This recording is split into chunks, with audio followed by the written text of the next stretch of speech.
Lake City, and welcome to the 13th September 2022 work session meeting. To keep everyone healthy and safe, we continue to host hybrid meetings. Our meetings are public, and you are welcome to join us in person or by watching from the Council's agenda page, Facebook, YouTube, or SLC-TV. We hope you'll continue to join us in whichever manner you feel most comfortable. This is a work session meeting during which there is no public comment. The next opportunity for public comment is during our 7 p.m. formal meeting on next Tuesday, September 20th.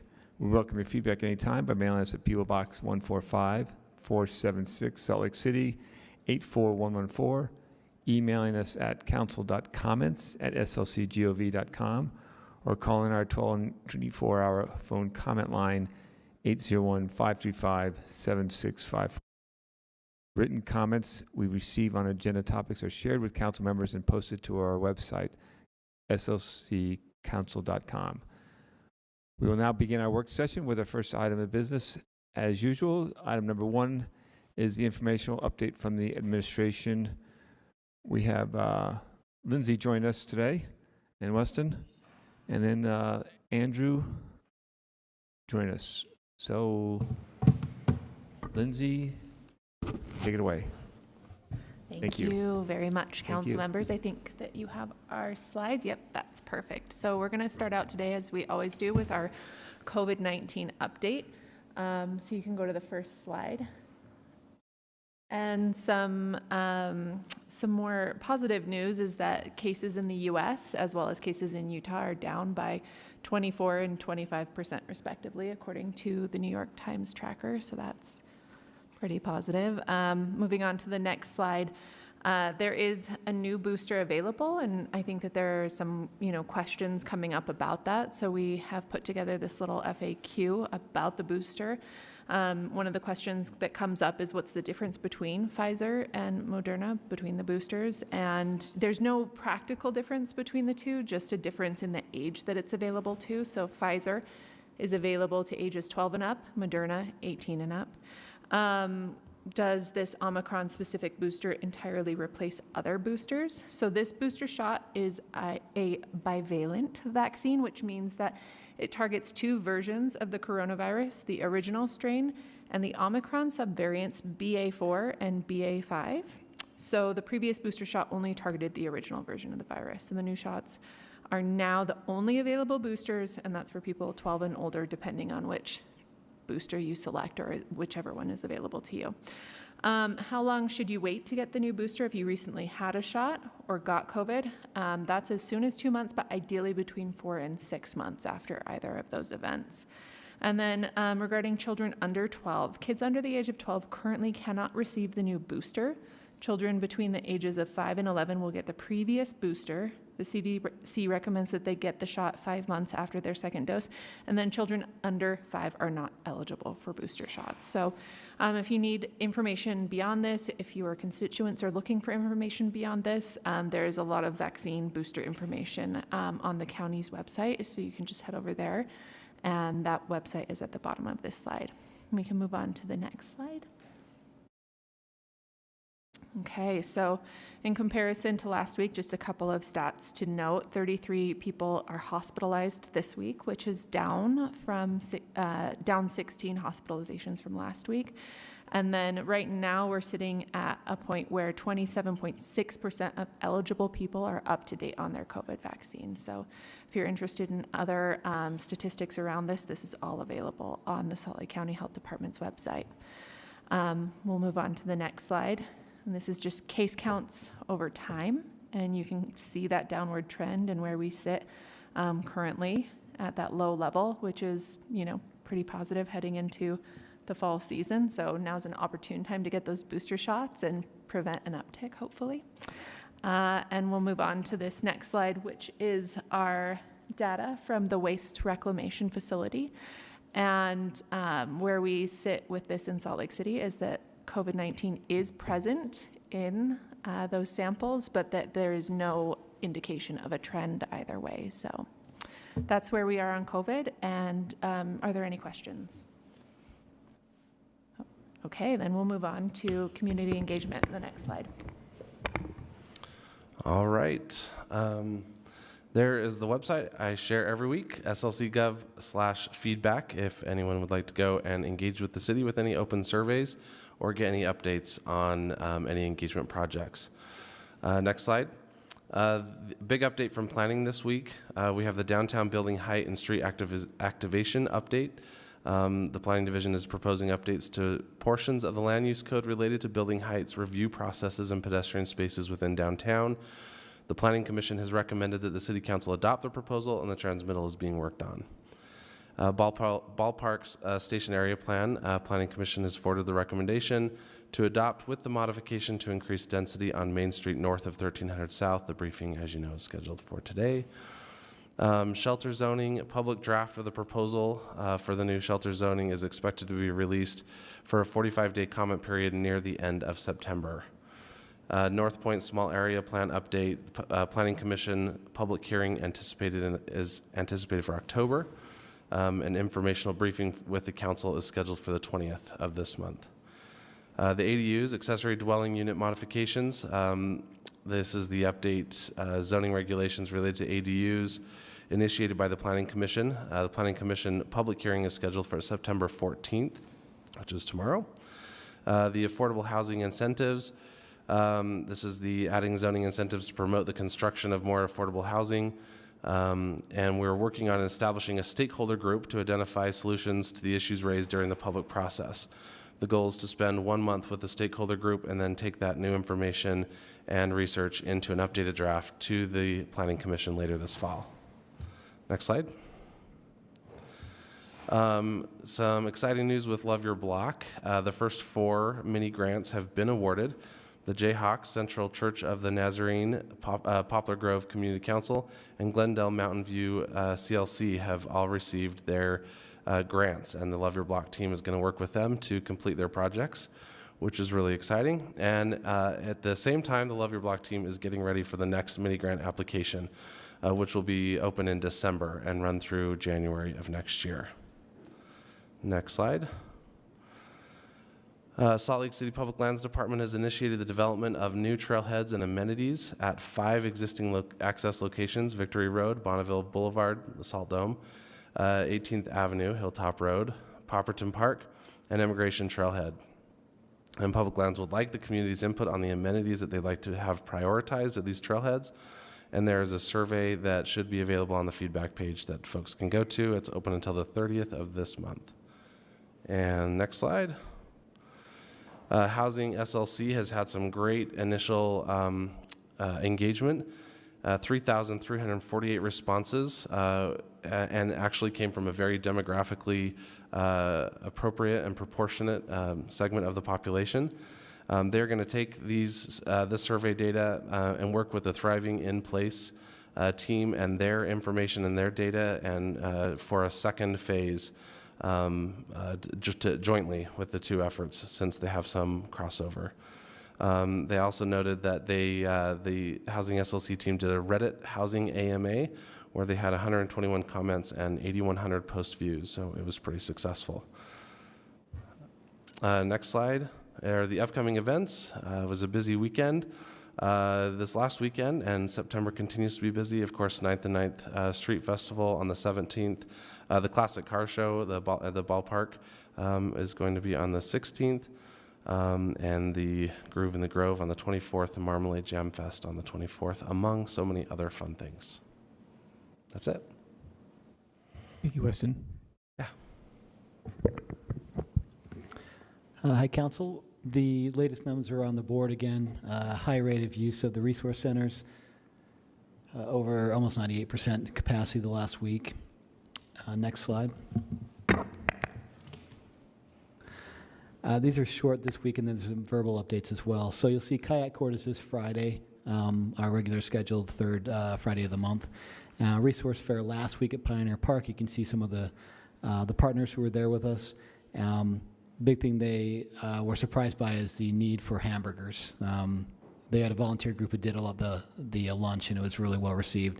They had to go back for seconds to buy some more. So The other piece, rapid intervention team, we have a full schedule every week, but it's a lot of sites. That's why I haven't listed them all here. So we shared that with the council every week about where they're going out to do engagement with the VRA outreach teams and also the concurrent cleaning around those as well. So you'll probably see a lot more around the river. Parks obviously still are hot spots right now for the foreseeable future probably. The other things to update the council on are we are at September 14th, I believe, today. About a month out from the traditional 13th, about a month out from the traditional opening of St. Vincent de Paul for winter overflow. Generally, that's October 15th to April 15th, based on our conditional use permit there. That generally signals the start of all the overflows as well. So right now, the State of Utah Office of Homelessness Services received the plan from the Conference of Mayors here locally. They officially did not accept it based on it not having enough beds as part of it. However, they have signaled their intention to pursue using their idea of the Mill Creek location, along with using state preemption for the current resource center sites to increase the capacity in those by 25%. They have talked to the providers. They're talking to us as a city because it would require us to do certain things to allow that. So we're working through that progress with them. They are also working through who the operator would be of the Mill Creek facility. And so they'll probably be talking about that more publicly as we go forward the next month, as well as the specific funding mechanisms to make that work. The State Homelessness Council met last week, and you may have seen approved a number of housing programs, part of the state $55 million, as well as talked a little bit about the funding structure for city's mitigation plans and also overflow. So there'll be a lot more information in the next few weeks about the details of winter overflow. And then want to make sure that we thanked you for joining us, the mayor's office, for the press conference this morning. We'll be talking more about the city's housing initiatives that would dovetail with this winter overflow going into next spring a little later in your meeting today. Councilman Petro. Is there, because we didn't trigger the law and this is kind of us fumbling through an unforeseen circumstance, is there any way we can advocate for a flex that doesn't reach that full 25%? So instead of asking our neighborhoods to take on, I think it's 50 additional beds in each center, asking maybe if we could get away with 25 or 30, is there an opportunity for us to advocate for something like that? Yeah, so the statute, I believe, says that the state can override the local conditional use and allow up to a 25% increase. So it doesn't have to be completely that much. It probably depends partially on the demand for service, the beds needed, the gender, because obviously within ours, female only at the Geraldine, and then there's a mixed at the Gail Miller. So it probably depends on who's asking for beds, how the Mill Creek facility works and how full that is, and then probably also how quickly some of these other options come online in the wintertime. So I would anticipate there'll be a mixture of factors in there about how many beds they have per night. Would you let us know how to advocate alongside you for that? Sure. I get that we're in this position, we don't want anyone to be cold, but I also get that my predecessors on this council worked really hard to earn the trust of those communities, and I want to violate that trust as minimally as possible. Yes, I think I agree, and I think the mayor's said very similar comments as well. There are still some discussions about how those beds would work in the resource centers. Would they be 24 hours a day, like the rest of the beds in those centers? Would they just be overnight? Those details have not been sorted out by the state office yet. Councilman Bottom-Morris. Andrew, thank you. I had one comment and then one question. The comment is thank you so much. I heard really good stuff from the Pioneer Park Resource Fair, so thank you to everybody who was involved. I heard it was super successful, super well attended from the service providers, from the city, and then also from clients that may want to take advantage of the resources, so I appreciate that. Hopefully we can do one again where I'm also there because we were out of town, so I'm sad I missed it. A question just so that the public, and so I also remember, for what's the number that we needed, like total for the winter overflow, and then And then also so that the preemption, so hold on, let me think this through. There's a magic number. Hey, we're going to aim for X amount of beds, whether winter overflow, shelter, and if we don't have, if we don't find anywhere else, and also the existing shelters. What's that number? Do you remember? Yeah, so the Sully Valley Coalition to End Homelessness, which has all the providers who've done this for years, based on previous winter's demands and what we saw for a decrease in motel beds, particularly this year, came up with a number of 400 beds for single adults. 400 single adults. That doesn't include families, which is a whole different pressure point right now. Okay. So that was the number that was provided to COM and the state to work off of. And Mill Creek is providing how many beds? I haven't seen the final number from the fire marshal over there, but we're assuming at least 100 beds. It may be slightly higher than that. All right, and then the rest would. Yeah, so if we looked at the maximum ability based on statute, you'd look at 50, 50, and 75 for the three Okay. resource centers, so 175 flex up. All right, thank you. I forgot that. Thanks. Can I get Go ahead. another clarifying? Sorry, those numbers, I thought when we were doing the comm work that we were looking for the 300 beds? 300 was officially last year, and then with the decrease in the motel rooms available this year for a variety of reasons, It was- yeah, it was raised to 75. 400 based But on what's then on. you just said that Mill Creek will only be hosting 100? Yeah, right now we think the floor on that building would probably be 100, but it could go slightly higher than that based on square footage and things. So in the comm work then, was there ever a way for us to avoid flexing? Yeah, the comm work was initially that if the goal was 400 beds, find a location that could take care of all those or a mixture of locations that could do that many beds. So through their process, they identified a number of locations, but then sorted through and figured out that all of them were feasible. So they landed on one, which could only accommodate this many. So when they submitted, obviously, Wayne Niederhauser in the state office looked at it and knew this beforehand, but said this is not enough beds, therefore we've got to use our preemption options to make up the difference, essentially. Yeah, I'm super enthusiastic about the participation we got this year and about another municipality. Thank you, Mill Creek, for standing up. But it still feels a little frustrating that Yeah, and I think our citizens were made a promise, Like, I feel like yeah.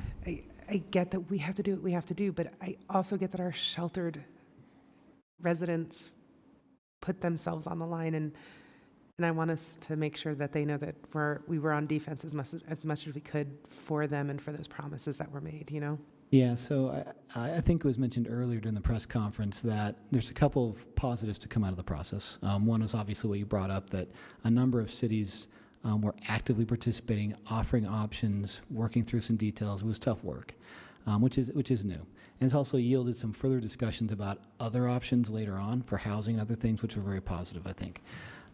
The second thing that came out of that was if that didn't work, the legislation built in a backstop that somebody was responsible.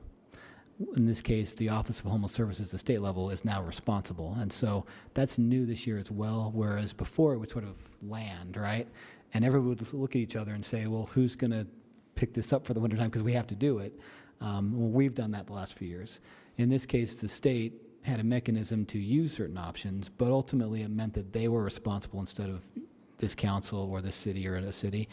I think there's still some improvement, obviously. From the CON discussion, most of the cities agreed that it could be vastly improved going forward, and I don't think anybody wants to relearn the same lessons this year.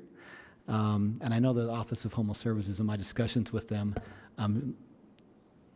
they know their position, they have to do this. It's also not something that they would like to sort of do with preemption. So I think it could land in a better way going forward, especially if we can get more housing. And I think most folks would agree that a year-round option that's set would be beneficial for everybody going forward. So I'm still optimistic that this is a further step forward in this process and we can have a much better experience even next year. Go ahead, Councilman Fowler. This is completely off this subject right now, but something that you mentioned earlier. Okay. But I just wanted to point out that Judge Robinson in our group chat, in coordinating all of the lawyer volunteers and the VOAs and the prosecutors and judges, mentioned that at last week's Homeless Resource Fair, because of the work that we do both with the Homeless Resource Fair in coordination with Kayak Court, one couple and their son were able to finally sign their final papers on housing. So, and that they did. She had 38 people that they helped. You had 57 cases. I mean, it could still be 38 people with 57 cases, but just a testament to the work that the Kayak Court and the Homeless Resource Fairs are doing, and how wonderful it is to be in conjunction with one another, so that we have these success stories where somebody gets their warrants taken care of on Kayak Court, moves forward, and is signing papers for housing the next week, or the next month. Just to feel good. Thank you, Council Member. We appreciate that. And Michelle Hoon, who's our manager of the HEART team, is in the back. Then she's listening to all the comments and feedback as well. And her team is responsible for coordinating all those things. So thank you very much, Michelle, and your team. It also probably highlights, and you know this, Council Member, that as we get into housing a lot of people, hopefully in the next few months and onwards, we're still going to have a number of folks who are going to struggle getting into housing for a variety of reasons. And it's going to take a lot of creativity and a lot of time to individually work out to each of those folks. So as we get further and further down the list of folks we're working with, we're going to find that we're going to need a lot of patience, a lot of resource. But what's happening is proving correct. It's proving to help people build relationships, get all the details worked out to get into housing, and that's the ultimate goal here. So as much as this feels like it's a slow and arduous process at times, I thank you very much for bringing that up, that there are successes every day, every week.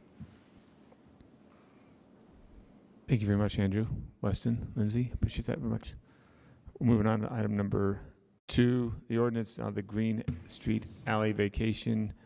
Brian Fulmer from the staff is here. And I got John and Katya and Nick probably online somewhere. Brian, it's all yours.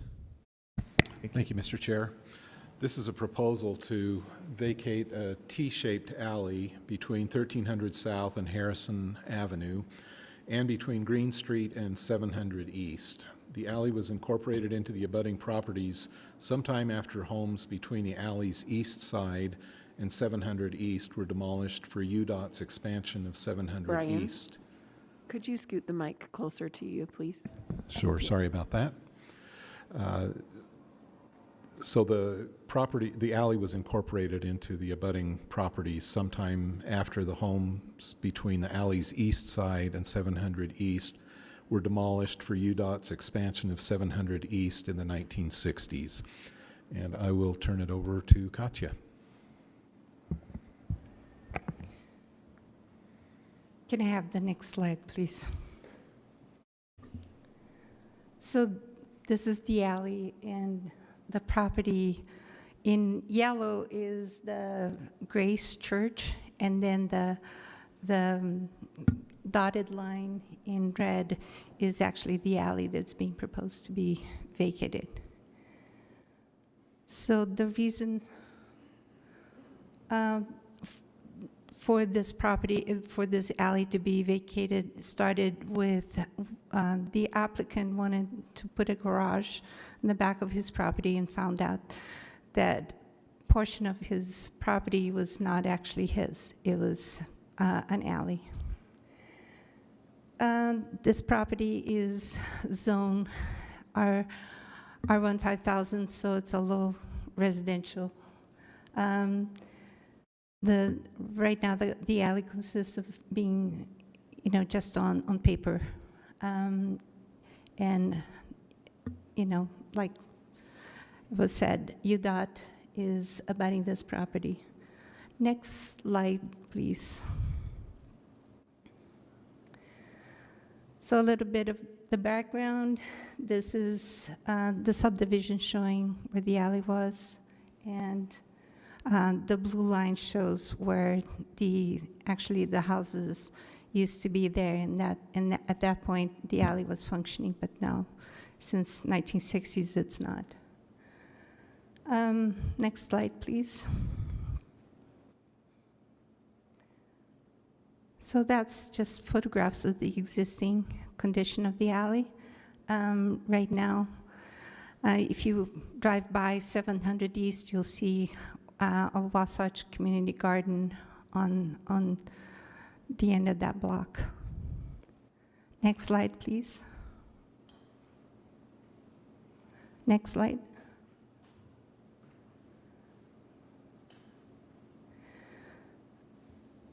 So that just shows another perspective of where the alley is. And originally, the application was just for that north and south piece of the section of the alley. But once we saw that the church also had some portions of the alley that needed to be vacated, when we asked permission from the church and included that. Next slide. This is a drawing showing the ownership, UDOT's, I don't know if it's ownership, but the portion of that UDOT got from the city to do the expansion. And that's how we came up with the alley. Next slide.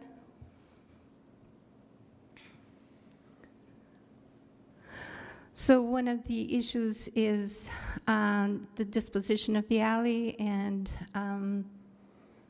all the properties are zoned R1 5000. So our policy is to, when the properties abutting the alley are low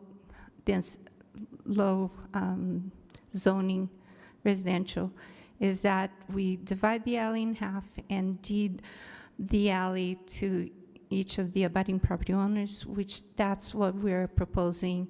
And since UDOT's going to get half of the alley, which now is part of,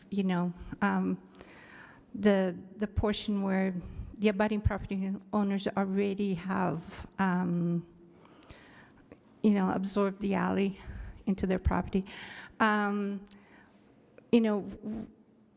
Our process would be to go ahead and do,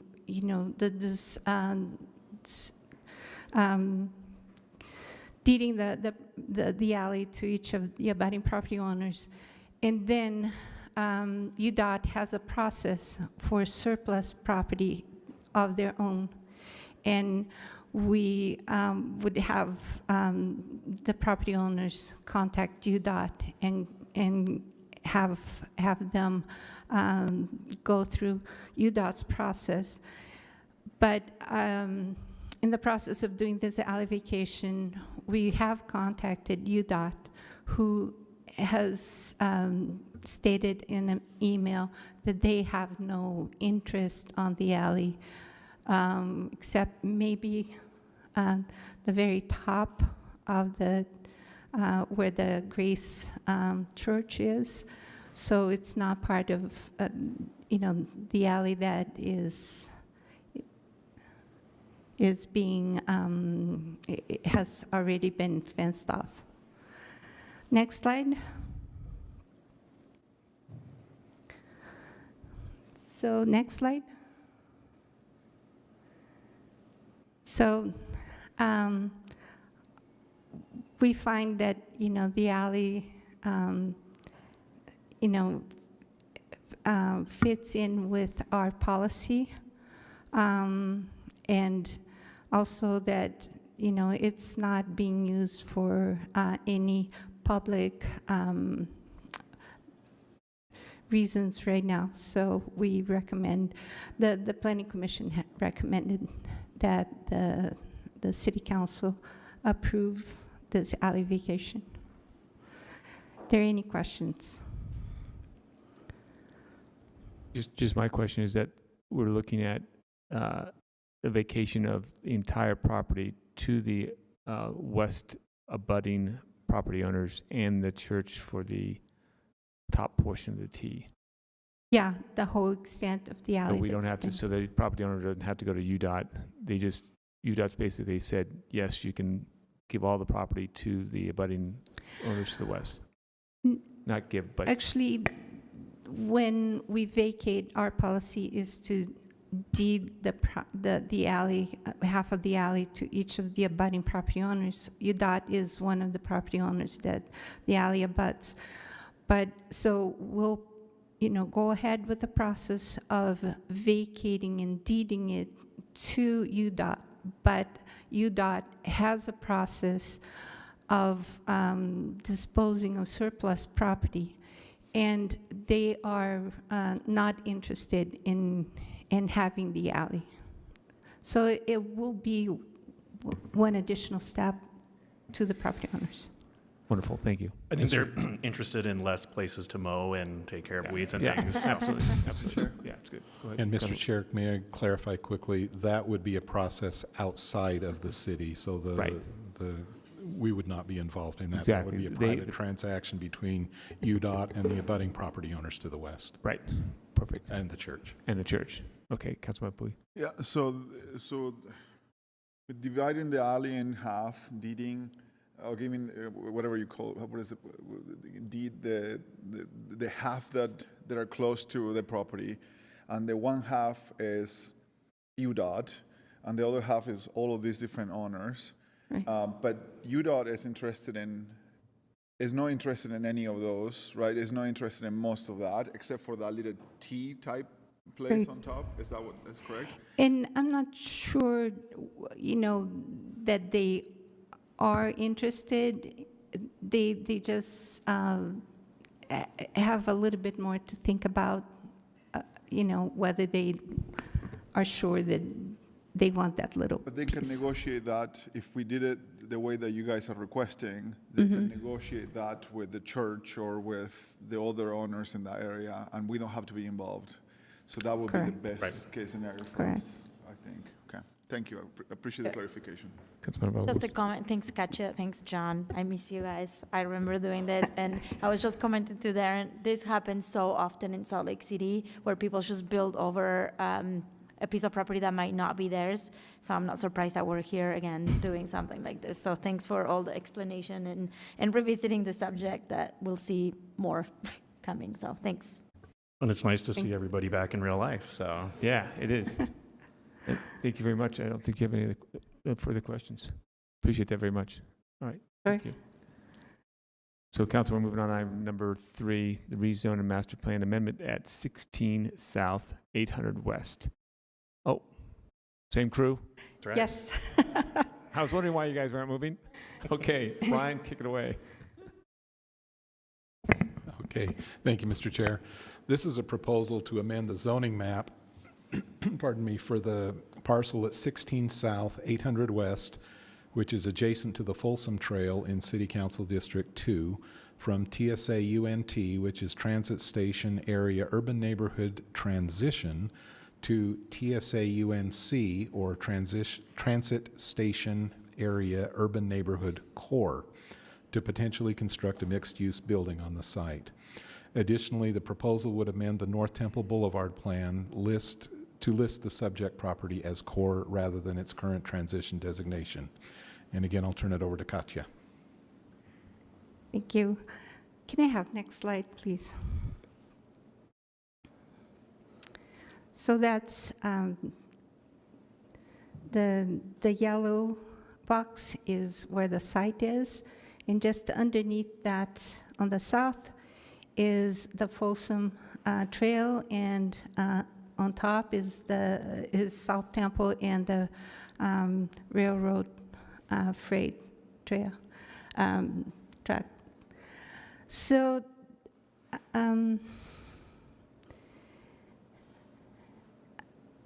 the Planning Commission is recommending approval of this request. Can I have next slide, please?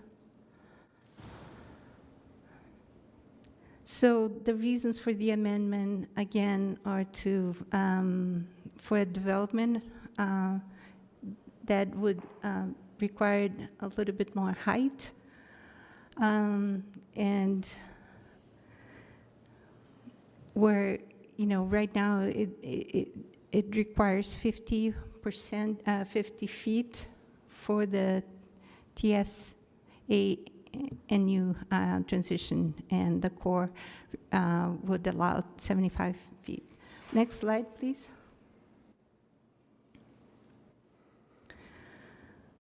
So that's a picture of the site and how, as you can see, where the railroad is. Next slide. Those are just pictures of the abutting properties. It's mostly industrial and manufacturing. Next slide. This is a picture of the Folsom Trail, which was recently paved, and that cement wall on the back of the first, it has the word site, but it's very kind of not visible, but that's the site. Next slide. So right now, the master plan shows a line in, the picture of where we are, of our picture right there is right on top of the site, but you're going to see that, it's right in between the railroad and a Folsom Trail. And the zoning delineation between core and transition is right on that blue line where the railroad is. Thank you. So, and so that's a delineation boundary for the two zoning districts. And so on the other slide, it shows that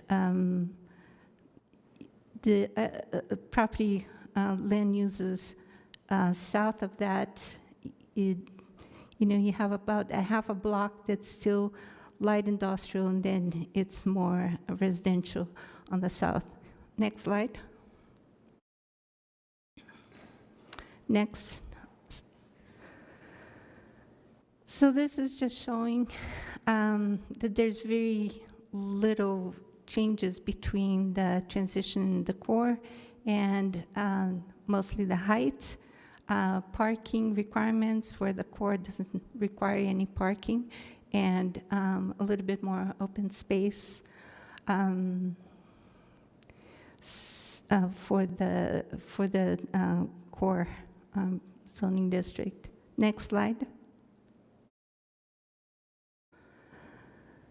Here shows the different land uses that are allowed in both zoning districts, and it shows that the land use that is being proposed is allowed in both zoning districts. Next slide, please. Next.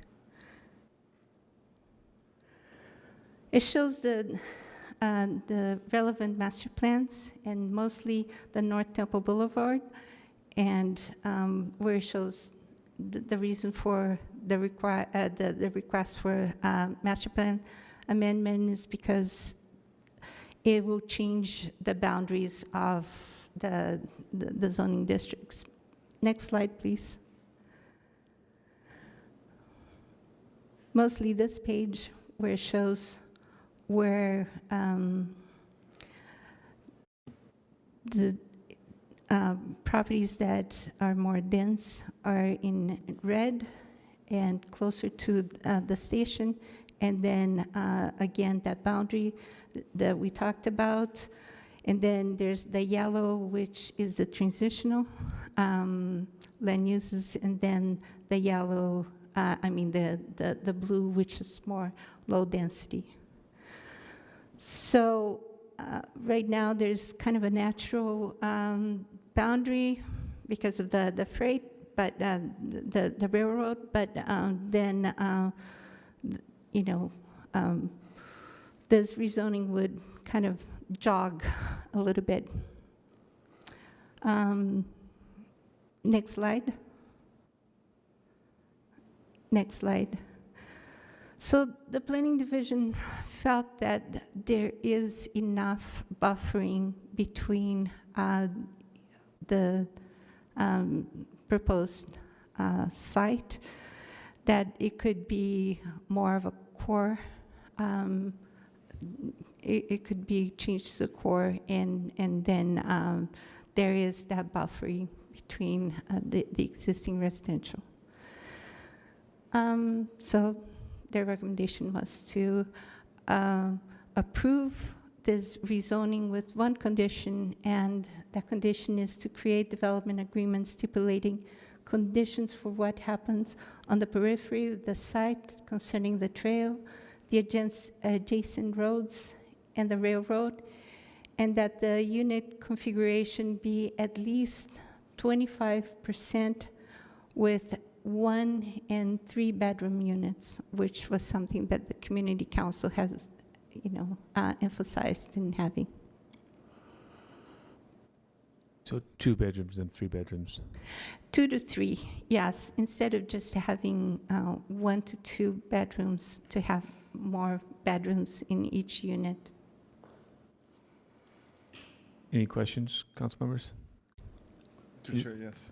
Councilmember Pui. I feel this area needs, we have an amazing amenity here with the Folsom Trail, and I feel like this project could, bring the energy to this trail, to activate it too. And I'm hoping that the developer feels very strongly, and you have some wording in there that talks about the Folsom Trail, but I want to make sure that we do work with the developer on activating the Folsom Trail, that the Folsom Trail is not the back of the building, that there is not a wall there, that there is, that they embrace the trail, and they also, and to me it's very important that we also do some activation of the trail, and that means commercial. And I know that they are planning to do some mixed use in there, maybe. And I'm not asking them to put a 5,000 square feet supermarket in there. I mean, that would be great. Well, welcome to the neighborhood. But I'm something small, something that could, bring amenity to the neighborhood in there would be looking forward to the future. And I know that there is some risks in there, and I get it. But that would be very important to that community. And obviously affordability, but I think we're, that is something that we can ask the developer a little more. But those are very important to me and that community, and that could change that area significantly. So I feel very strongly about those things. Thank you. Thank you. My only question, and maybe it's also for the developer side of the house, on the core area, no off-street parking is required.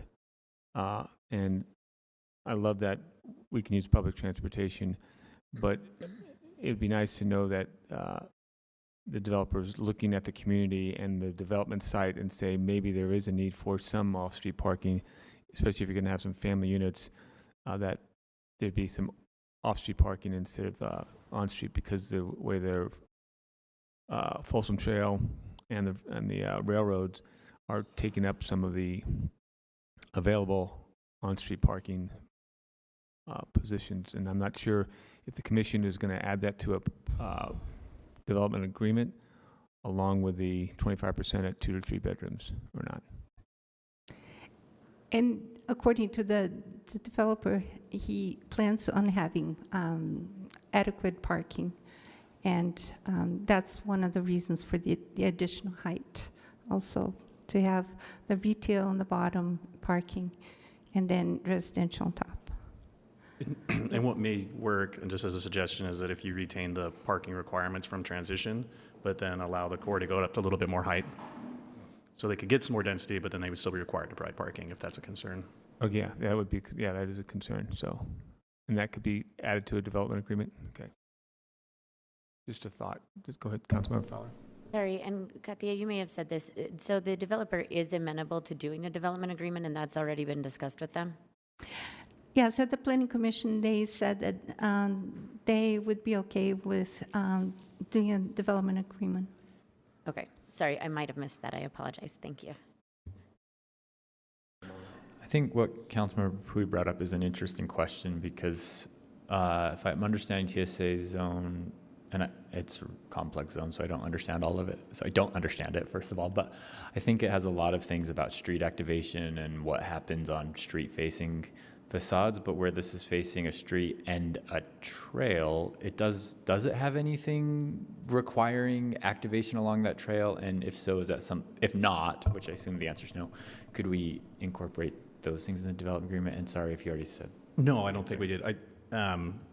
Obviously the TSA zone is highly focused on activating the street, and so the design standards are much, much higher, and a trail is in a street, right? So I think that if it was something important to you that, and the Planning Commission, I think their recommendation kind of was speaking and alluding to that, but it didn't really come right out and say that this trail site should be treated like a street with design standards and uses.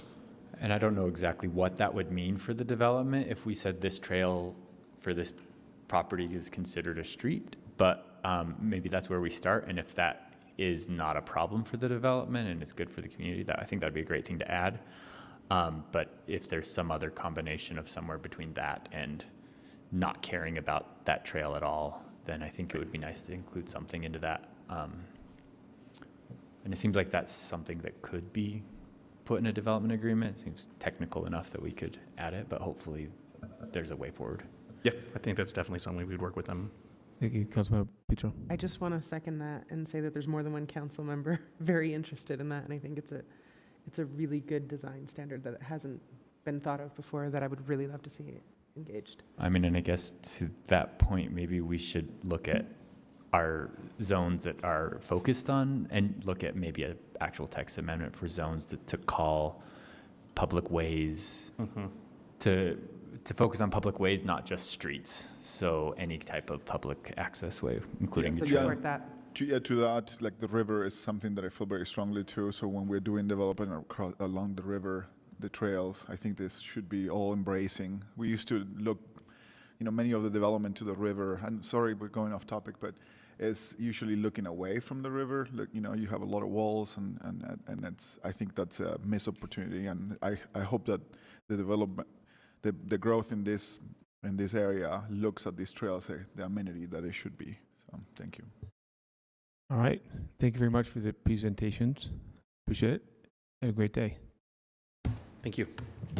Council members, we're moving on to item number 4, rezoning to facilitate development of the other side village at 1850 West Indiana Avenue.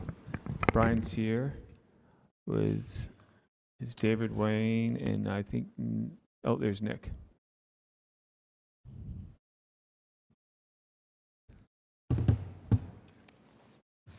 Sir. I don't know. I didn't ask you. I'm going to sit in the middle or? Okay. Thank you, Mr. Chair. This is a proposal to amend the zoning designations on portions of properties located at 1850 West Indiana Avenue and 1965 West 500 South from public lands to FBUN2, or Form-Based Urban Neighborhood District, to develop a walkable urban mixed-use neighborhood that would be known as the Other Side Village. Now, please note, this briefing is for the proposed zoning amendment only. The council was briefed on the public benefits analysis related to the village at last week's meeting. And I believe the applicants are in the audience and available if you had questions for them. And I will now turn it over to David.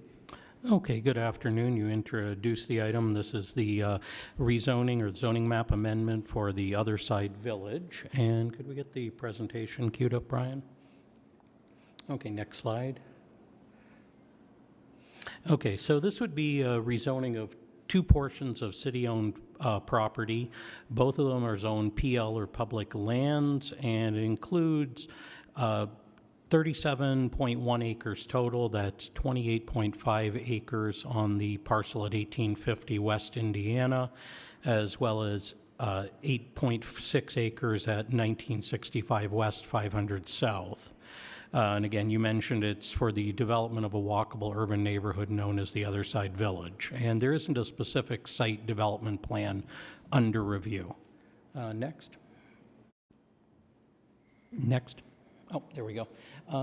So I have two maps here that kind of show you the property, show you the two properties, and tried to, the right side is a little bit of a zoom in to put a little bit of context on location. This is west of Redwood Road in between Indiana and 500 South, and you see the SLC Parks Department marked out, as well as Fleet, to give you an idea of exactly the property location, and it's the portions are marked in orange of these two parcels.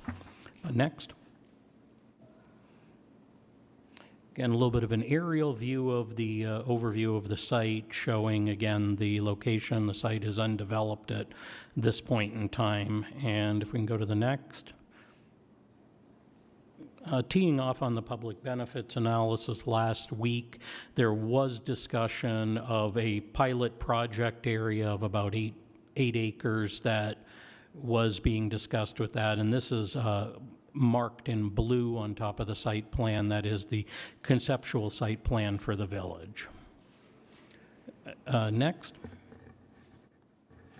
So the purpose of the FBUN2 zoning district is provide for high-quality urban neighborhoods that includes a lot of variety of options for housing, transportation, employment opportunities, and other needs within walking distance or near mass transit. Let me go to the next. The FBUN2 zoning district allows a lot of different uses. There's actually a relatively large component in the land use table of different uses that are allowed, but to summarize in categories, there's housing of various types, retail service uses, community services for the residents, and then community amenities would be the broad categories. And then within that land use table for the FB zone, there's a lot of different uses identified. Next. Why the FBUN2 zone? The Other Side Academy actually approached staff in 2021 and had a number of things laid out that they wanted to do with this walkable urban village. And we were looking at our existing zoning districts, and we focused in on FBUN2 as the zone that would permit the majority of possible uses that were being outlined as desired for the village. Let me be clear, we don't have a zoning district that covers every use that was identified as possibly being included in the village, but the FBUN2 was the zone that included the majority of those uses, so which is why we had actually worked with the other side to and identified that zone, so they had been consulting with us. Next, please. There are a number of uses, and again, in their list of desired uses that were not allowed. We said that, again, some of the desired uses included a performing arts center, an outdoor amphitheater, maybe short-term rentals. And looking at the zoning ordinance and the definitions, some of those uses may be allowed by interpretation. It may be a matter of the scale and size, because when you say outdoor amphitheater, there we also allow plazas in a zone, so it may be just a matter of what size and scale, and in the absence of a specific development proposal, we don't know exactly how that would fit in. The other thing that was discussed is that some of those uses were not specifically allowed in FBUN2 might be allowed through a development agreement. Next. Key considerations, we looked at the master plan and city policy considerations, the compatibility with adjacent properties, other zoning districts, and then the site conditions and infrastructure. Next, please. Another concern that the Planning Commission brought up was that typically when you're looking at an area where you have residential uses, we're looking often at what are the impacts on the surrounding properties if you build this new use? In this case, it's a little different because we would be introducing a more residential use into an area that has been traditionally industrial. So we're looking at it more in terms of what are the impacts of those other properties on this use. And the surrounding zoning is mostly M1, light industrial, which doesn't require any buffering unless it abuts residential. However, since those properties are already developed and being used, until they came in for some kind of adjustment in their site plan or new use or something, they wouldn't be obligated to provide buffering between themselves and a residential use. So one of the things that the Planning Commission considered was looking at a requirement for additional buffering on the property that would be part of the village so that there is a guaranteed buffering between those new residential uses and the existing industrial properties that surround the context. Next. And standards of review, we look at that consistency with city plans and policies. In this case, the property is under the area covered by the West Side Master Plan. There was neither support nor anything in that plan that was against this use. I think basically when you look at the context of the plan, there was not really a vision at the time that the plan was written that there would be the development pressure to look at other uses west of Redwood Road. So it's not that the plan prohibited it. I don't think we had fully contemplated that there would come a time where we were looking at this kind of development west of Redwood. It is supported by other city plans and policies and the purpose of the zoning ordinance. We also look at the extent on adjacent properties, as I mentioned, with buffering, and then the consistency with any overlay districts and adequacy of public services and facilities to serve the property. Next slide. And staff found that the proposal was supported by city plans and policies. It was not incompatible with neighboring properties, and there was no, as I discussed earlier, no alternate zoning district that would support the desired uses on this site. The infrastructure and services can be provided to the property. Next. The Planning Commission public hearing was held on October 27th, and the Planning Commission did forward a positive recommendation to City Council for the requested change on the property. That's all I have. For presentation, I'd be happy to answer any questions. Thank you, Council. Any questions, Councilmember Pui? Yeah, I have a quick question. Correct me if I'm wrong. There's two different parcels that we are trying to rezone, and those are the east side. I'm trying to find the page. I had it a minute ago. There's the two parcels, parcel A and parcel B, 28.5 acres, and the other one, which is up north, 8.6 acres. Is that correct? Correct. 28.5 acres at the 1850 West Indiana parcel and 8.6 at the parcel identified as 1965 West 500 South, which also has SLC Parks Division.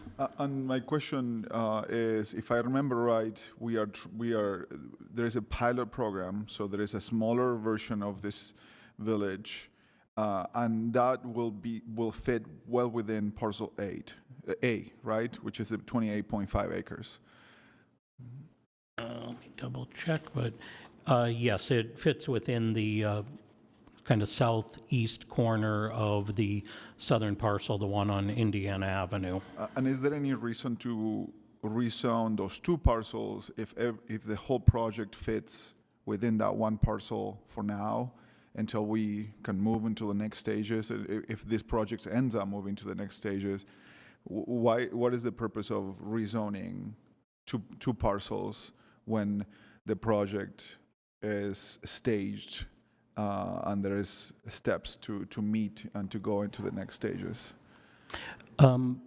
again, if you were to do just the pilot project area, the 8 acres, you could certainly do that, but then if at some point in time this were successful and the village were to be expanded, it would have to go through another rezone, starting with community council input, planning commission, city council. So you wouldn't be expanding the area, you would be going through a rezone process again for additional area.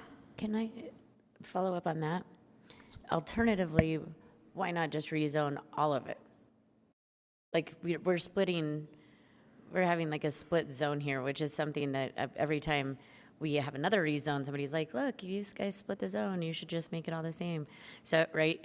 So like the excluded 13.5 acres, I mean, I'm just playing devil's advocate with you. No, and let me say this. As the representative for this area, I recently heard it all on this. Some very angry comments and very positive comments on this. And I also spend a lot of time talking to the administration and with the people that are proposing this project. And one of the main concerns of the community is this going to get out of hand?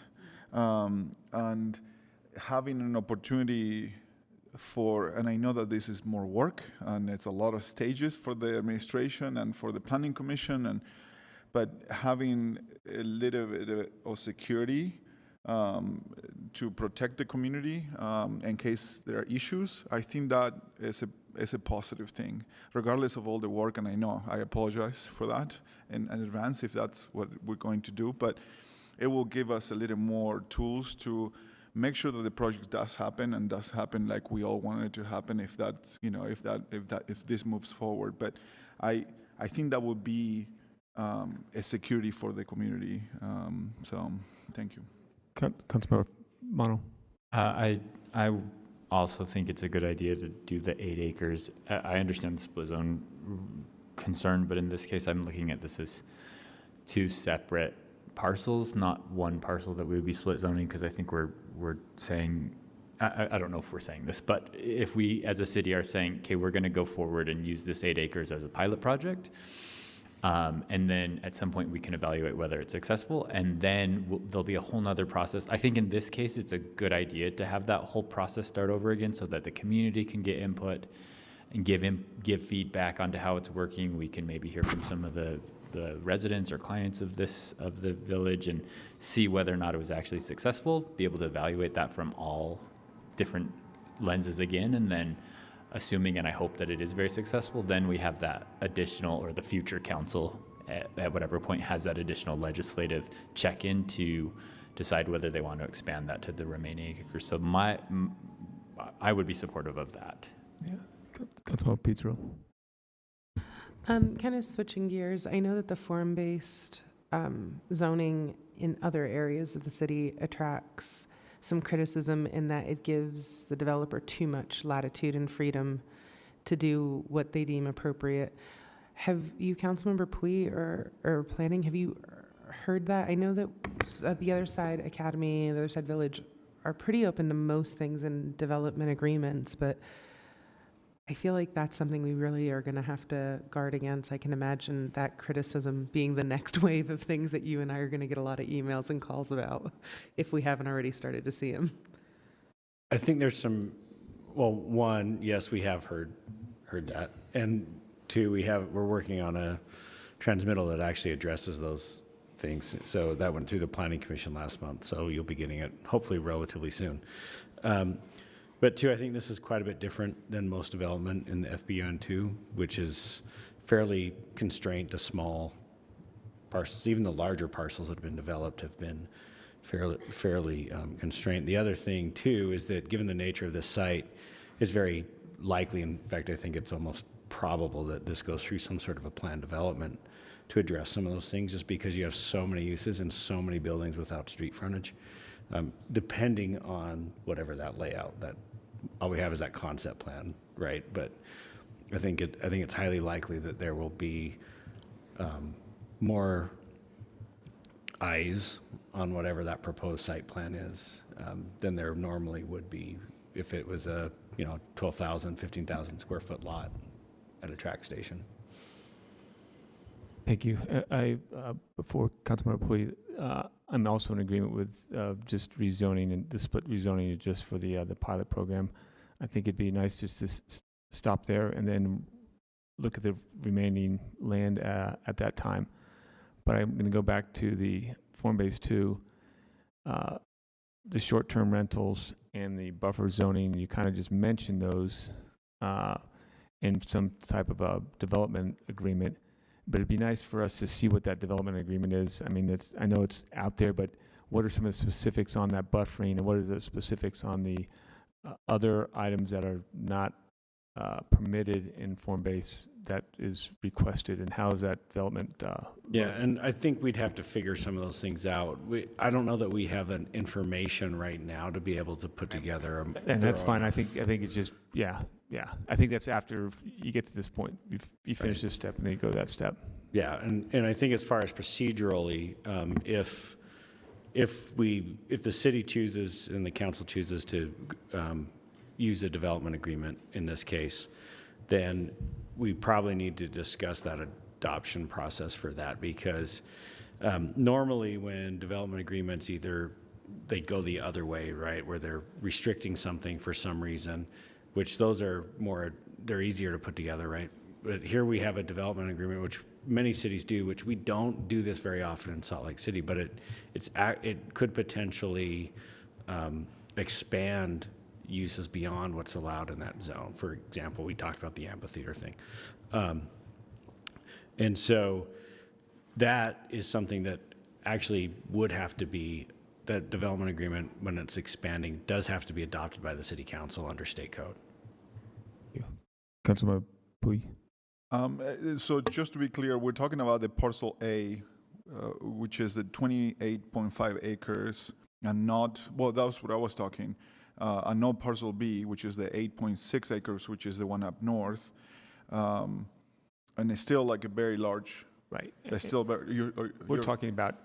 Councilmember Mono and I were talking about 8 acres out of that 28 acres. So the southeast corner of it, just for the pilot program. Oh, so you just want to even go, not even go by the parcel. You just go for the split smaller. The zoning on so just the 8 acres for the pilot program, which is at bottom southeast corner in that one map. Yeah, that slide 5 in the presentation showed what that might look like. So we're looking just to rezone that portion of it. And can we rezone a parcel, a piece of a parcel? You can. We generally try to keep things following property lines, because we generally don't like split zone properties. But there are obviously extenuating circumstances and proposals where that may be the best approach. So let me ask a follow-up question to that, though. I also have seen this project evolved and change, and there's a lot of feedback from the community and from many of the council members here about what we wish to see on here, and the plan has changed a little bit and shaped by the community and by the administration. But I am worrying that while the plans are not set in stone, that if we limit them so much, I'm not saying that we shouldn't limit them. I guess that was my point originally, that we should maybe stagger it and make steps. But can we give them a little wiggle room and not just go by 8? Let's go by 10. And and I know that might seem splitting hairs, but we are asking. Many of us have asked them for, a bodega. Many of us are asking them right now for a commercial for the cookies. Many of us are asking them for, all these other amenities. And I worry that they are going to try to fit all of these things that we're asking them in a very, tight space. I think if we give them a little more space, if we're going to go if the pendulum is going to go all the other side, let's make sure that this is successful. Because the last thing I want is to prove that this isn't, because that is really not good for anybody. So if we're going to go with, and I don't know if that's possible, if we can actually say, not 8, but 10, is there a way or something to do something? Yeah, so what we would do is that we would work with the with the representatives from the other side and come up with a legal description of that area to be rezoned, which we have that now, but it would be something that we'd have to modify a little bit. And then that would, we can work with them to expand it to figure out what is the right area and everything else. Councilmember Fowler. I think, to your point, I recognize both what you said when I pushed back a little bit and this, but in that case, in my opinion, I would just want to go and do the 28, like that parcel A, the whole parcel, because it's going to take a while to build the thing, build anything, and I can promise you this council is going to change in 3 years. So, and then we're coming back and going through all of this with potentially a council that hasn't gone through all of the steps with both the administration and the service providers and had all of our questions answered and done all of this. And so going back to limiting but not limiting too much, I would say to rezone parcel A and then somebody else can deal with it after that. It won't be me. So, after one, so I like the discussion here, and one of my thoughts about just rezoning the pilot program, and I'm open to expanding it a few acres so it's there, is that the city owns the land. And I liked, if we are not going to continue using this, I like this land to be continued to be PL, public land, so we can do something with it at that point, instead of rezoning it to FBNU2 and saying, oh, we want to use this in some other way, because the city does own the land, and we are leasing this property to them. So rezone it for the pilot plus a few, so that we can then say, yes, we agree with it, we can expand it. Otherwise, now we still have this PL zoned area that we can use for a park or some other means that's outside of an FBN2. That's my only consideration at this point. I want it to succeed, but I also want to be able to make sure that we keep it at the zoning is stuck with it is. So if we end up having another issue, we don't have to try to rezone it, and then that causes other problems. Well, let me to clarify, are you amicable to go with rezoning the whole parcel A, or going with a little expanded from what they need, 8 or 10? You're amicable to that? Okay. Mr. Chair, can I ask that we do the map, if Taylor can put the map up there for the public to understand and for me too, because I have a couple maps here, so I'm not 100% sure of which side or which 28, which 8, which, yeah. I have a question too. So that's the one that I have. I believe it's slide 5. Yep. So two after that. There we go. So Thank you, that one.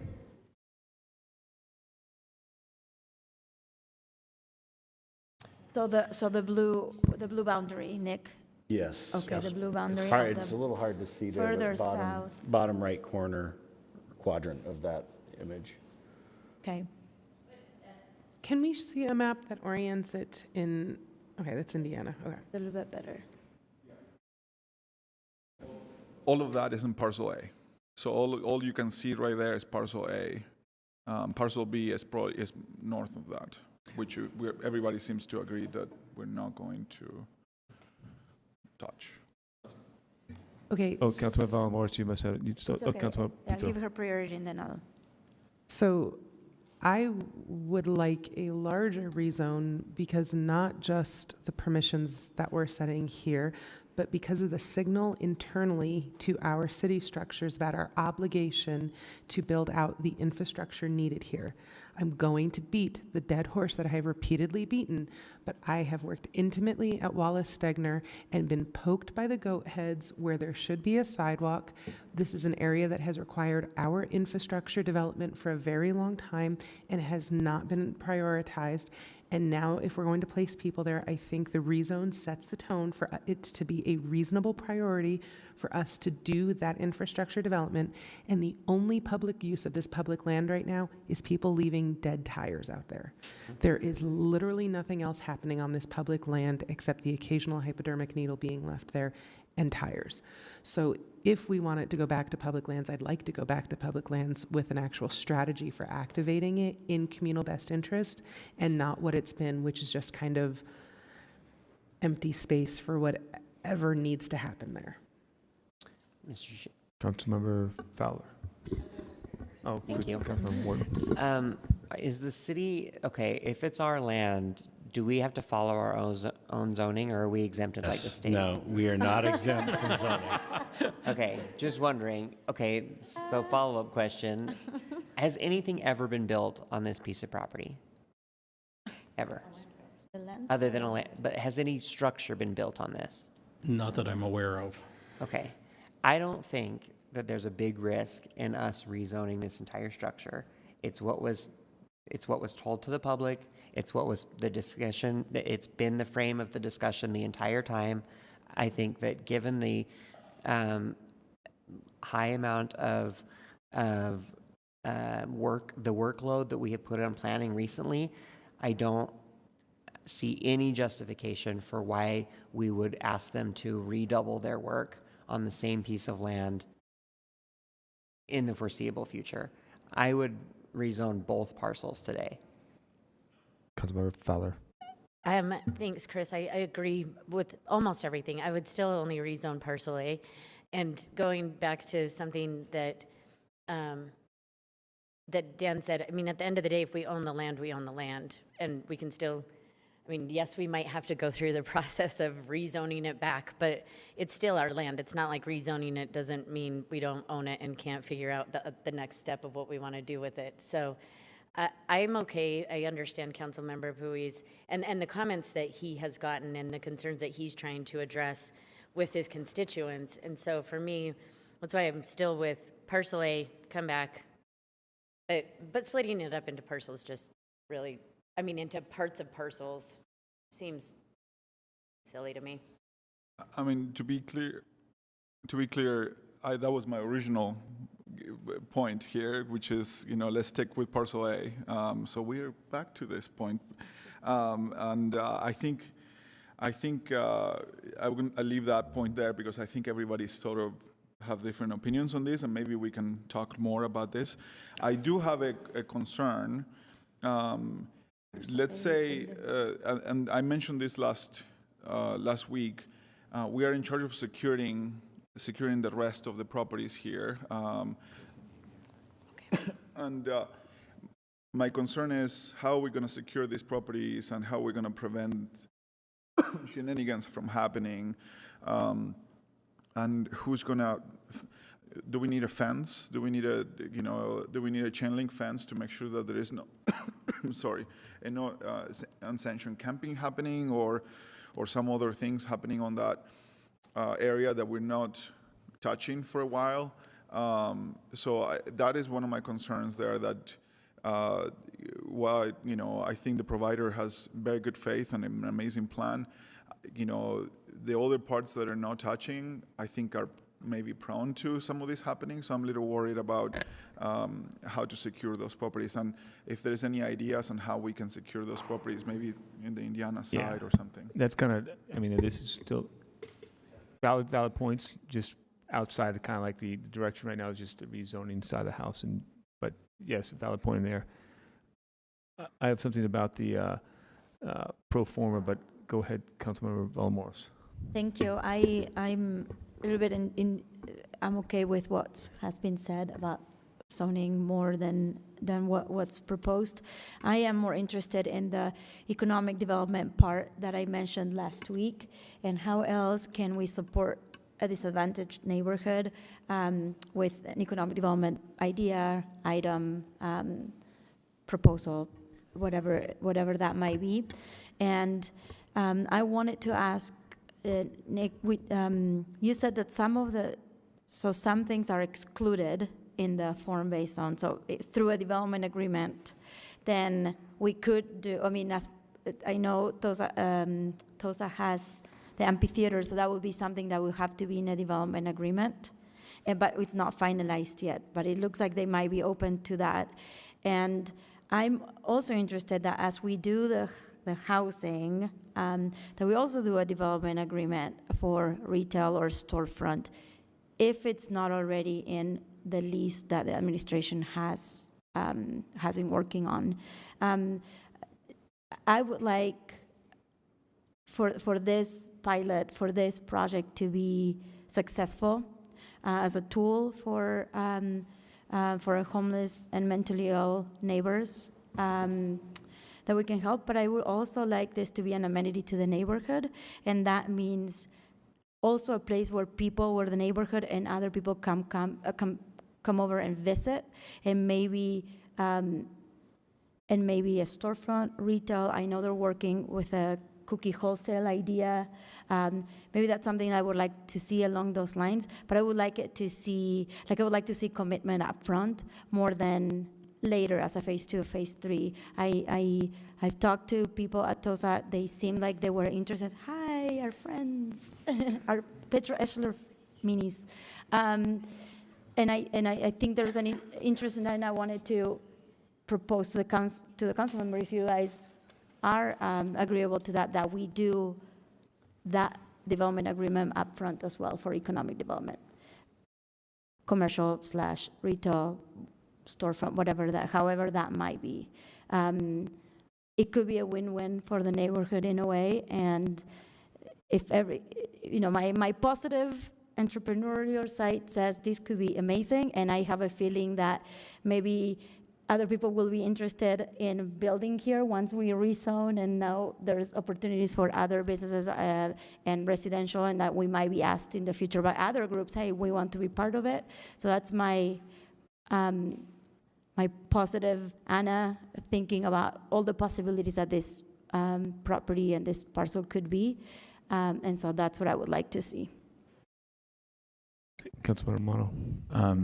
This is an interesting conversation, and I can tell we have a lot of different thoughts on this. I still am where I was at the beginning of this and last week, where I think it's better to rezone only a portion of that, and I know that that's more work for in the future and redoing a whole process that we're doing right now. But in this case, and I know that's more staff time, but in this case, I think it's justified because this is a pilot project. And I know we're not talking about the public benefits analysis or necessarily the operation of the tiny home village, but I think there are enough questions to me that I think an additional legislative check-in before we expand beyond the pilot project is justified in this case.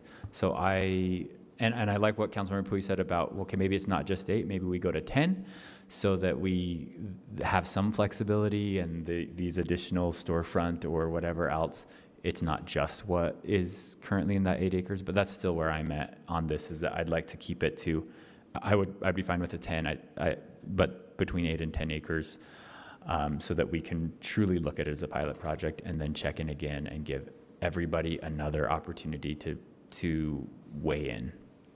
Mr. Chair, can I clarify? There's 2 separate legislative processes going on. There's the public benefits analysis and also the rezone. The public benefits analysis that was presented on last week is limited to the 8-acre pilot site. So if that resolution is adopted by the council, that would authorize the city to enter into a discounted land lease for only that 8 acres. And the information submitted and discussed in the last briefing indicates that for future expansion efforts, a new PBA would need to be submitted to the council. So I think the council may want to consider, when authorizing future phases, whether they want to look at both the PBA and the rezone, or whether the rezone should happen right now and then future efforts would just be authorized through the next PBA authorizing new discounted land leases. I just wanted to make that clear for the public. Right, thank you. And I'm going to, one comment and then Councilmember Fowler, and I'm going to thank you very much for that clarification. So I'm agreeing with Councilmember Mono on that side of the house of basically the PBA and the zoning for the pilot program, another PBA, another rezoning for the expansion. Now I'm going to transition back to the public benefits side of the house, and I know that's not part of the discussion, but we're having a public hearing on it next week, and my concerns and comments still go back to last week's after I read the pro forma again and looked through it, and I still have a lot of concerns with the profit and loss of the private enterprises, the thrift store, the cookies, and the rentals. I'm concerned about that, and I'm concerned that those are not going to make as much money, and then we're going to be asked to support some of that. And I realize I want to make sure that that is coming from the other side village and their own donations in other places. And also along with that is the one question has been raised on the vouchers for the tiny homes. There's a voucher program, and I want to make just clarifications. I don't know the answer to this. To have a voucher program, you need to have a 12-month lease and not month to month. And I just want to make sure that there's been some a legal answer on how you use a voucher on a month to month by, say, 12-month lease. Not for here. I don't need an answer here, but just next week when we do that. So, Councilmember, I think Fowler. Yeah, thank you. Thank you.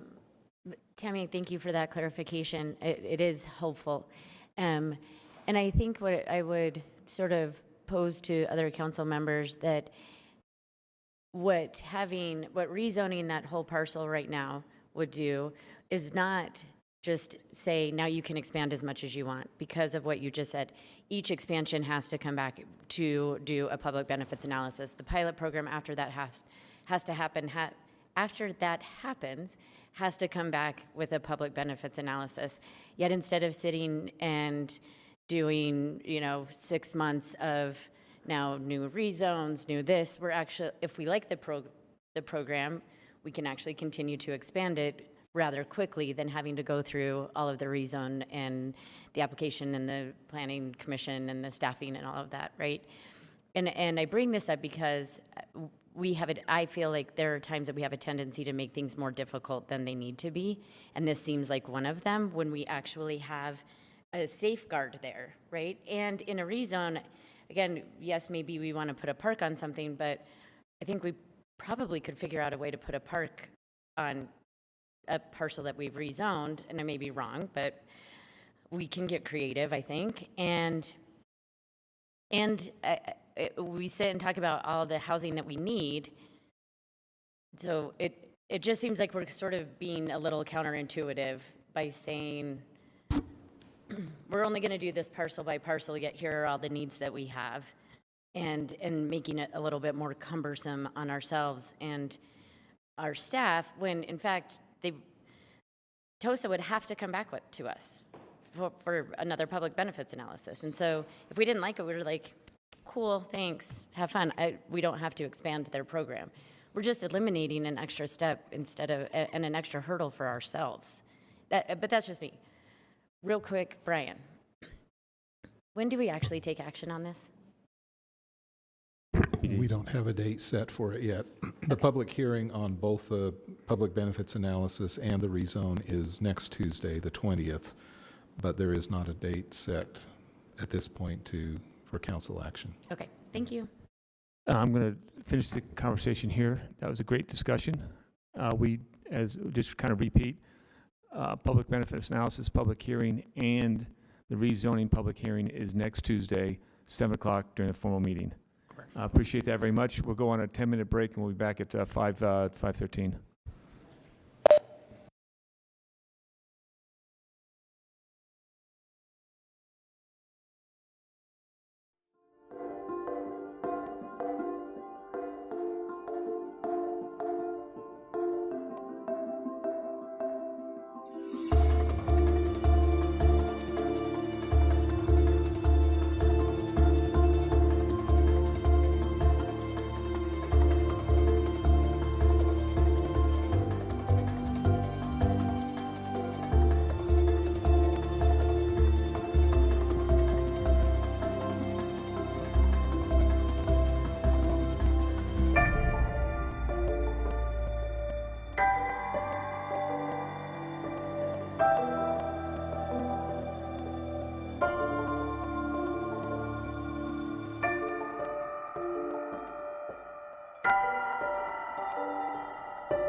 item number 5 of our work session. This will be the Ballpark Station Area Plan. We have Allison Rowland here with John and Annette. Allison, it's all yours. Thank you, Mr. Chair. This is the resolution for adopting Ballpark Station Area Plan, or rather the discussion of the resolution. It's your opportunity to consider adoption of the administration's updated version of the Ballpark Station Area Plan. Focuses on the area between 9th South and 17th South, and between the I-15 freeway and State Street, and it's focused on the vicinity of Smith's Ballpark and the Ballpark Track Station. The proposed plan recommends specific infrastructure improvements in the area to create a heart of the neighborhood, facilitate transit connections, and support livability and growth in residential, office, restaurant, and retail properties. In July, the council received a mid-process check-in briefing on the progress of this plan, so that may be why it seems very familiar. And the Planning Commission considered a draft plan, this draft, on July 27th. It recommended the plan unanimously to the council, but it did add a condition that the administration look at increasing density on Main Street. And my understanding is that the administration did follow through on that and several other changes to their draft, to their earlier draft plan. The key dates for this item are next week you'll set the date. That's September 20th. There'll be a public hearing October 4th, and you could take action on October 18th if you'd like. That's all I have. If you two want to continue. Thank you. So the purpose of my presentation is to just briefly review the Ballpark Station Area Plan with the council and with the final modifications for the potential adoption of the Ballpark Station Area Plan. Planning Commission during their July 27th public hearing recommended adoption of the small area plan with the one modification that Allison had commented on, and that will be further described later on in this presentation. And next slide, please. The Ballpark Station Area Plan was initiated by the mayor in December 2020. The small area plan is located within 2 master plan areas, which are the central community and downtown master plans. The plan is intended to capitalize on community assets and guide future development and redevelopment in the community. And next slide. The timeline of the project has been reviewed earlier with the council during that mid-July meeting. So I'll just give a brief overview of this summer's process with the project and mention a correction on this slide. So it says the survey was conducted in March 2020. That should say March 2021. And fast forward to June 8th, where the Planning Commission had a work session in order to direct staff on any modifications that they have to the station area plan. And those modifications will be reviewed later on. On July 12th, staff reviewed the draft plan without those modifications with City Council. The project went back to Planning Commission on July 27th for a public hearing and a recommendation to City Council with that modification. And next slide. During the creation of the Ballpark Station area, other adopted city plans were integrated into the draft plan. The draft Ballpark Station area furthers the goals and policies within Plan Salt Lake, Growing SLC, and the Central Community Master Plan, the Downtown Master Plan, and Reimagine Nature. The other plans that were integrated into the draft plan that haven't yet been adopted are Life on State and Thrive. Next slide. And so key concepts of the plan. I'm going to go through this pretty quickly since these key concepts haven't changed since before it went to Planning Commission in July or in June. And next slide, please. So the first key concept is that the Ballpark plan proposes the 6 big moves in the community. These 6 big moves have the intention of transforming the neighborhood as pressure for redevelopment occurs. Next slide. Included in the plan are the goals, strategies, and actions. Goals are generally broad in nature and direct overall future development in the community. Strategies are more focused than a goal and describe generally what is needed to implement the larger goal. And actions describe workable measures to implement the goal. Next slide. There are also several, So the draft future land use map and accompanying future land use designations is another key concept in the plan. Each of the future land use map designations describe the appropriate development pattern in the area, where density, building height, land use, emphasize transportation modes, and catalyst areas are attributes of that designation in the future land use map. Next slide. So for transportation, there are several locations that address transportation and proposed future connections in the community. Included in the plan are measures to directly expand modality and improve connectivity in the community. Next slide. And we'll go over the modifications made to the plan, which occurred after Council's last briefing on July 12th. These modifications were requested by Planning Commission. And next slide. First are the June 8th work session modifications. So the first modification was on an action item, which is on page 20 of the draft plan, that called for raised sidewalks. The action item was modified to improve pedestrian crossings. The language highlight the pedestrian and calm traffic was recommended instead of raised crosswalks. The majority of the discussion during the Planning Commission work session concerned more direct access for bike routes and possibly having bike routes on 1300 South. On page 45 of the draft plan in the implementation plan, it's now recommended that a future study be conducted to possibly reconfigure 1300 South to allow for different modes of transport. This was partially a result of the work session discussion. The language was also amended in the implementation plan to include the process for this future study and the technical considerations for implementation. And planning staff collaborated with our transportation division on this change. The last modification was on the future land use maps Jefferson Park mixed use area.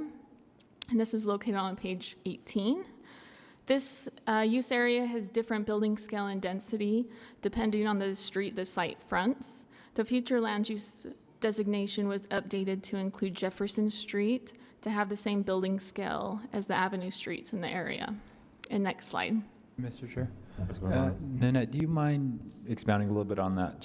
Which are the avenue streets and what is that scale? And then what about the rest of that Jefferson Park mixed use area?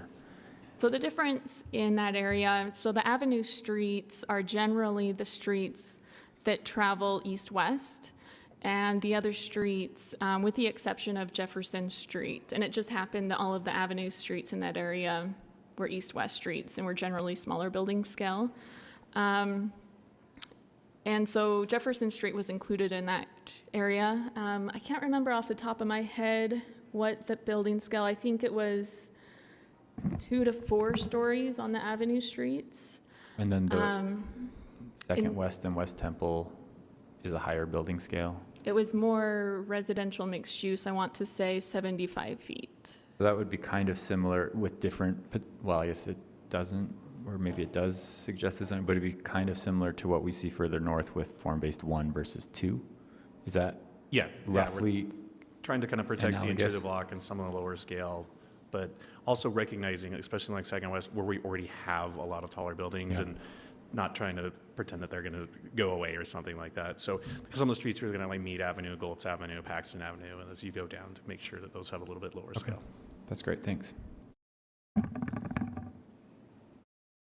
Okay, so the July 27th Planning Commission public hearing. So the Planning Commission forwarded a recommendation to adopt the Ballpark Station Area Plan with that one modification that Allison had spoke on earlier, that the staff review the plan and look into increasing density on Main Street in the future land use map. So how we went about doing this, the Main Street land use designation was updated. This update addresses different locations along Main Street separately. The first is 900 South to 1300 South, and those parcels outside of the heart of the neighborhood, which includes those parcels outside of the heart of the neighborhood designation north of 1300 South. It's recommended that taller buildings than what currently exists and densities,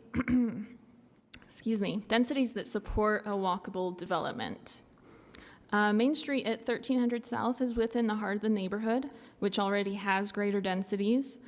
With this new modification, a view shed of the Wasatch Range from Ballpark is called out to limit building heights to 3 to 4 stories in this location. And then between the Utah Pride Center, which is located at about 1380 South to Kensington Street, the building height recommendation was updated to 3 to 4 stories. And finally, Kensington Street to 1700 South along Main Street was also updated to recommend buildings with a height no greater than 3 stories with stoops and yards that front on Main Street. And you can go to the next slide. So that finishes up my presentation. Okay. Can I ask one more question on that Main Street, the changes in the scales? So the Planning Commission requested that the scale was increased in all locations, or it was only increased in that northern location, heart of the neighborhood was already a higher, and then below 13th South, there was no change made? Am I understanding that correctly? From the previous? During the Planning Commission? Due to the Planning Commission's July 27th. South of Pride Center is not changed, but north of 13th has. Am I understanding that correctly? I think we just added less height on those other areas of Main Street and allowed them, as you progress north, you're getting closer downtown, to gradually increase the height and scale. I mean, I know a lot of those are car dealerships, so who knows when those kind of things will change over, but one day, hopefully, when you're starting to see redevelopment there. But the recent changes that were made, did they reduce the height in any location, or they only increased the height in some locations and not as much in others? Okay. Yeah, some was retained at the same, and then as you gradually moved up a few blocks, they started to get a little bigger. So from like 17 South to Kensington, correct, that didn't really change, and so it's just as we went up further north. Okay, I mean, I think that's great. I would personally probably support a little bit higher heights along it's Main Street, and the street is enormous, so even south of 13th, I would probably support higher densities, but I think what's written in the plan is better than what we have now. So any questions or comments? John and I are both here to answer questions. And then Susan Lundmark, who is from Transportation, who is the original project manager, is here virtually as well, and she's available for comments or questions. Comments, questions, Councilmember Fowler? Yeah, I am interested in a couple of questions that came up in this staff report. Number one being oh, sorry, Cindy Lou. Usually I'm the loudest one in the room, so it's a surprise. Number one being the ways that WFRC and UTA would continue to participate in this plan and the implementation of the plan. I know they were partners in the beginning of it. Hi, Suze. And so wondering if they're going to continue to be partners as we move forward with this plan. I think this is probably a good answer for Susan, just because she's been involved since the very beginning when applying for the grant and everything. Not to put you on the spot. No problem. Hi, thanks for having me here virtually. Yeah, I can try to speak to that. WFRC, I can start with WFRC. They're certainly very supportive of the plan, and of course, and they are primarily like the funding agency for it in terms of the grant that we received. And so, as far as I know, they typically try to support throughout the process, but aren't usually involved with full-on implementation that I know of, because that's usually left to the cities and the jurisdictions and those partners. Last time I talked to UTA, though, they are definitely planning to move forward with a redevelopment. Well, I shouldn't say definitely. The last time I talked to them, they were planning to move forward with redevelopment on that Ballpark track station, park and ride area and that. So they are definitely ready for this plan to be adopted so that they can start on their own process that's required for that kind of redevelopment in that area. I haven't talked to them about specifics, but they were involved with the creation of the conceptual designs and kind of every step of the way in terms of the plan in general, but specifically for what is on their property in terms of the redevelopment and also the track station itself, if that helps. Thank you. Do you have one more question? Councilman Pui. Mr. Chair, thank you. Quick question on, I mean, I don't know if this is appropriate here, but I mean, I love this area and I wanted to see it explode in the very best way. And I would like to see all of these things happen. I also, with the RDA, has been trying very hard to work on this area, but there is also limited resources and limited tax collection from this zone. Is the administration hoping that maybe the HRTZ zone in the Ballpark area might help us fund some of this? Maybe this is a question for a follow-up, but are we hoping to capture some of funds that we were not capturing before through the RDA to try to make this plan a reality? Something I learned and when I was in the county, the city produces more documents and plans than the county does. Even when the county still was the municipal government for all the unincorporated areas. And many of those plans are dreams that, that we all wish to happen and they don't end up happening. I think this council and this administration want this one to happen.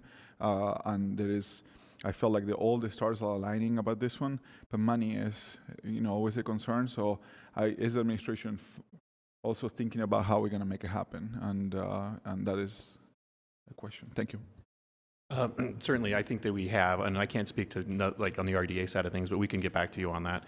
I think implementation part of the plan is just as important as the ideas, right? And that if you don't have an implementation plan, then a lot of times a plan just sits on the shelf and gathers dust. So, and that's definitely what we do not want to happen, which is why our plan is to immediately start to change the zoning in that neighborhood to reflect whatever the plan is adopted and what it looks like, to start putting these things in a place that will help for when private developers are looking to redevelop their sites, that they're forced to add things like, better sidewalks, improved outdoor spaces, things that, we can't expect it for everything, but they can help take care of some of that implementation that we as a city may not be able to do immediately. Councilmember Romano. I think it's a great question, Councilmember Pui.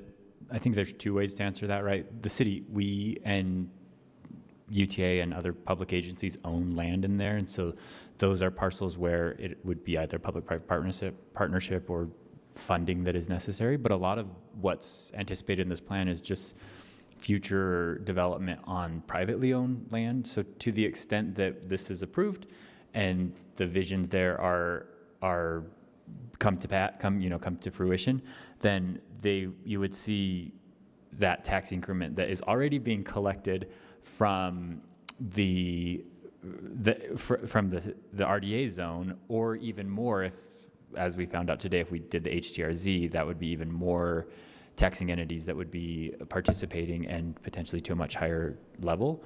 Those, I think this is the path forward to start to see that taxing increment collected. So I think that this plan is a tool in order to bring that increment in and allow us to do some of those things on our own public land. So I think that's a totally important thing to bring up. I'll just say, for my purposes, I'm super excited about this plan because you all know I live in the Ballpark neighborhood, and I see great potential in that, and I think I see it as one of the most underutilized, sort of with the highest potential and the least capitalized potential in our neighborhood, in our city. Great access to downtown, great access to transit, to the freeway, to and a actually mixed-use neighborhood. Whereas we talk about building mixed-use neighborhoods, and something like a small corner of commercial space and an otherwise big expanse of residential space, I guess technically is a mixed-use neighborhood, but this is like truly fully integrated mixed use that you can walk to, like pretty big employment centers, big retail centers, and big residential centers that are actually the correct mix, or what I see as a great mix for urban living. And I think that this plan really sets that path forward. And so I'm very excited about what I'm seeing here.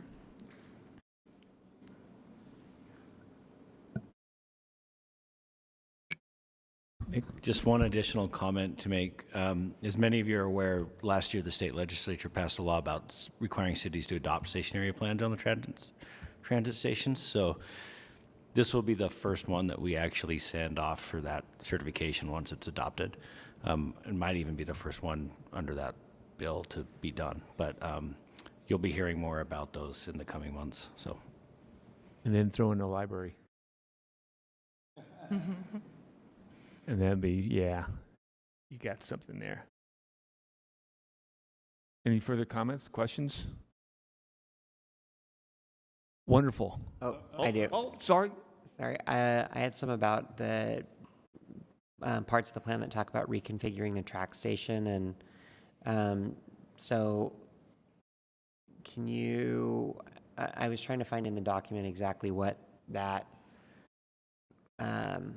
would look like, or why that's important. And I'm saying that out of ignorance. I'm not to argue, but why is that important? Yeah, so the track station at 1300 South right now only has, and correct me if I'm wrong, Suze, only has an access to the south, and then the conversion to an urban station would allow for an access to the north, and I believe that's adjacent to Paxton Avenue. So it would allow for greater pedestrian access to the north, because otherwise you would be going south to 1300 South before you're able to go north in some of those residential neighborhoods. Okay. It also adds crossings at the lights, like a lighted crossing at the train station or at the tracks themselves. So as of right now, I'm sure if you've been down there you want to go to a ball game, you don't have a lot of options to cross. And so I think that will really help improve getting people safe, because people already do it, right? The arms go down and people are running back and forth. And so this will create a safer way for them to do that. So we're not really reconfiguring the actual station, right? We're like, it's more like access and things around the station. Like, I mean, is UTA going to be part of that, or are we able to do that on our own? Yeah, Susan mentioned that. Oh, yeah, would you take that one for me? Thanks. If you wanted to, I can try to clarify, because I think it's a couple different things. In terms of we do already have funding and are moving forward. Transportation Division is moving forward with crosswalks adjacent to the gate arms to cross 1300 South. But there is also a recommendation to reconfigure the platform, the station platform, to allow access. It is at the north, as Nan was saying, but it's from the west. So right now you can't access it from the west, where there's quite a bit of redevelopment going on and housing development that's going on. And at the time that we were working on the plan, there was no pedestrian access that would allow, like, say for developers who are trying to get LIHTC, and they want to show that they're within a certain distance of a track station, but the walking pathway was too long. And actually now UTA and Transportation Division do have a crosswalk at the north end there that's at Lucy and Paxton. It's the Paxton crossing up there. So that does mitigate it to some degree. But just in terms of kind of access and livability and getting to the train platform itself, other urban stations have access from both sides.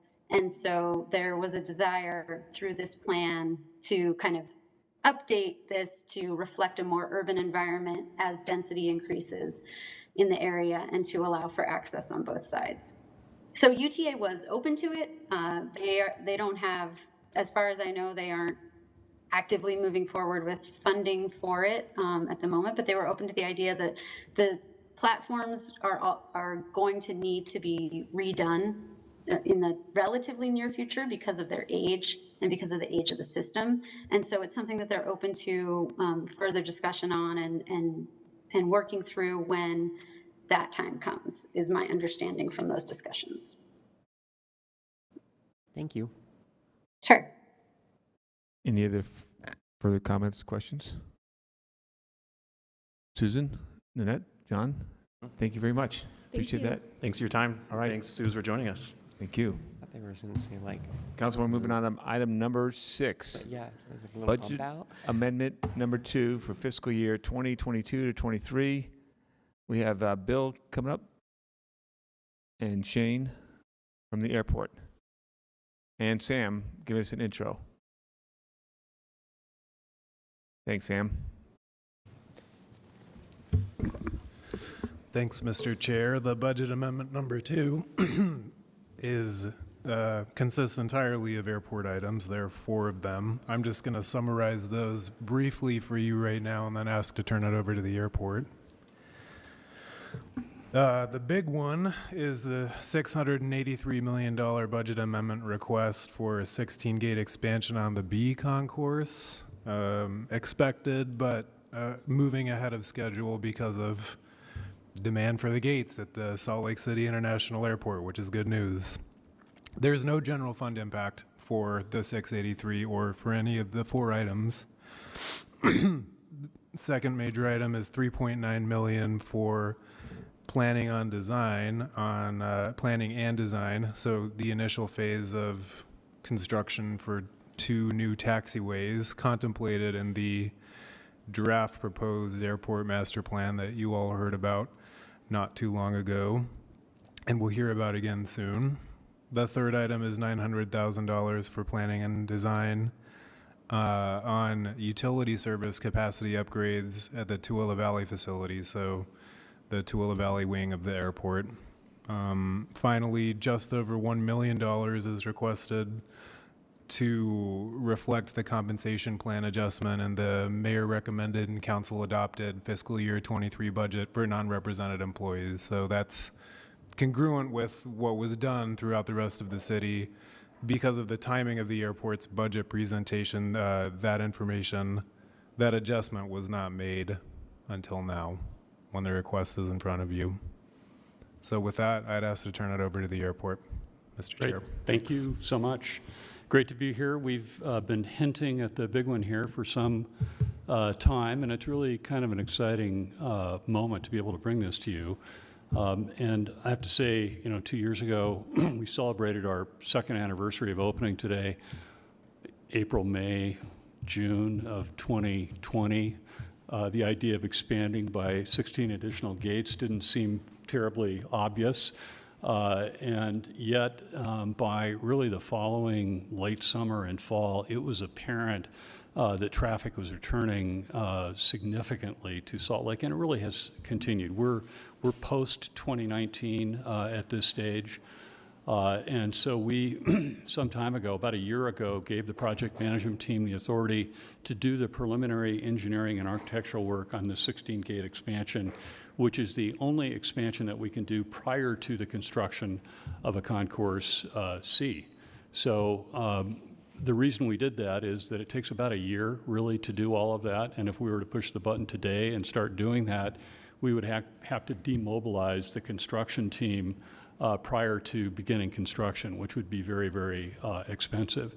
Sure enough, we went around to the airlines and kind of probed their interest on these 16 gates, and they asked for 22, which we didn't have. So we had to go through the process of allocating gates to those airlines that were interested.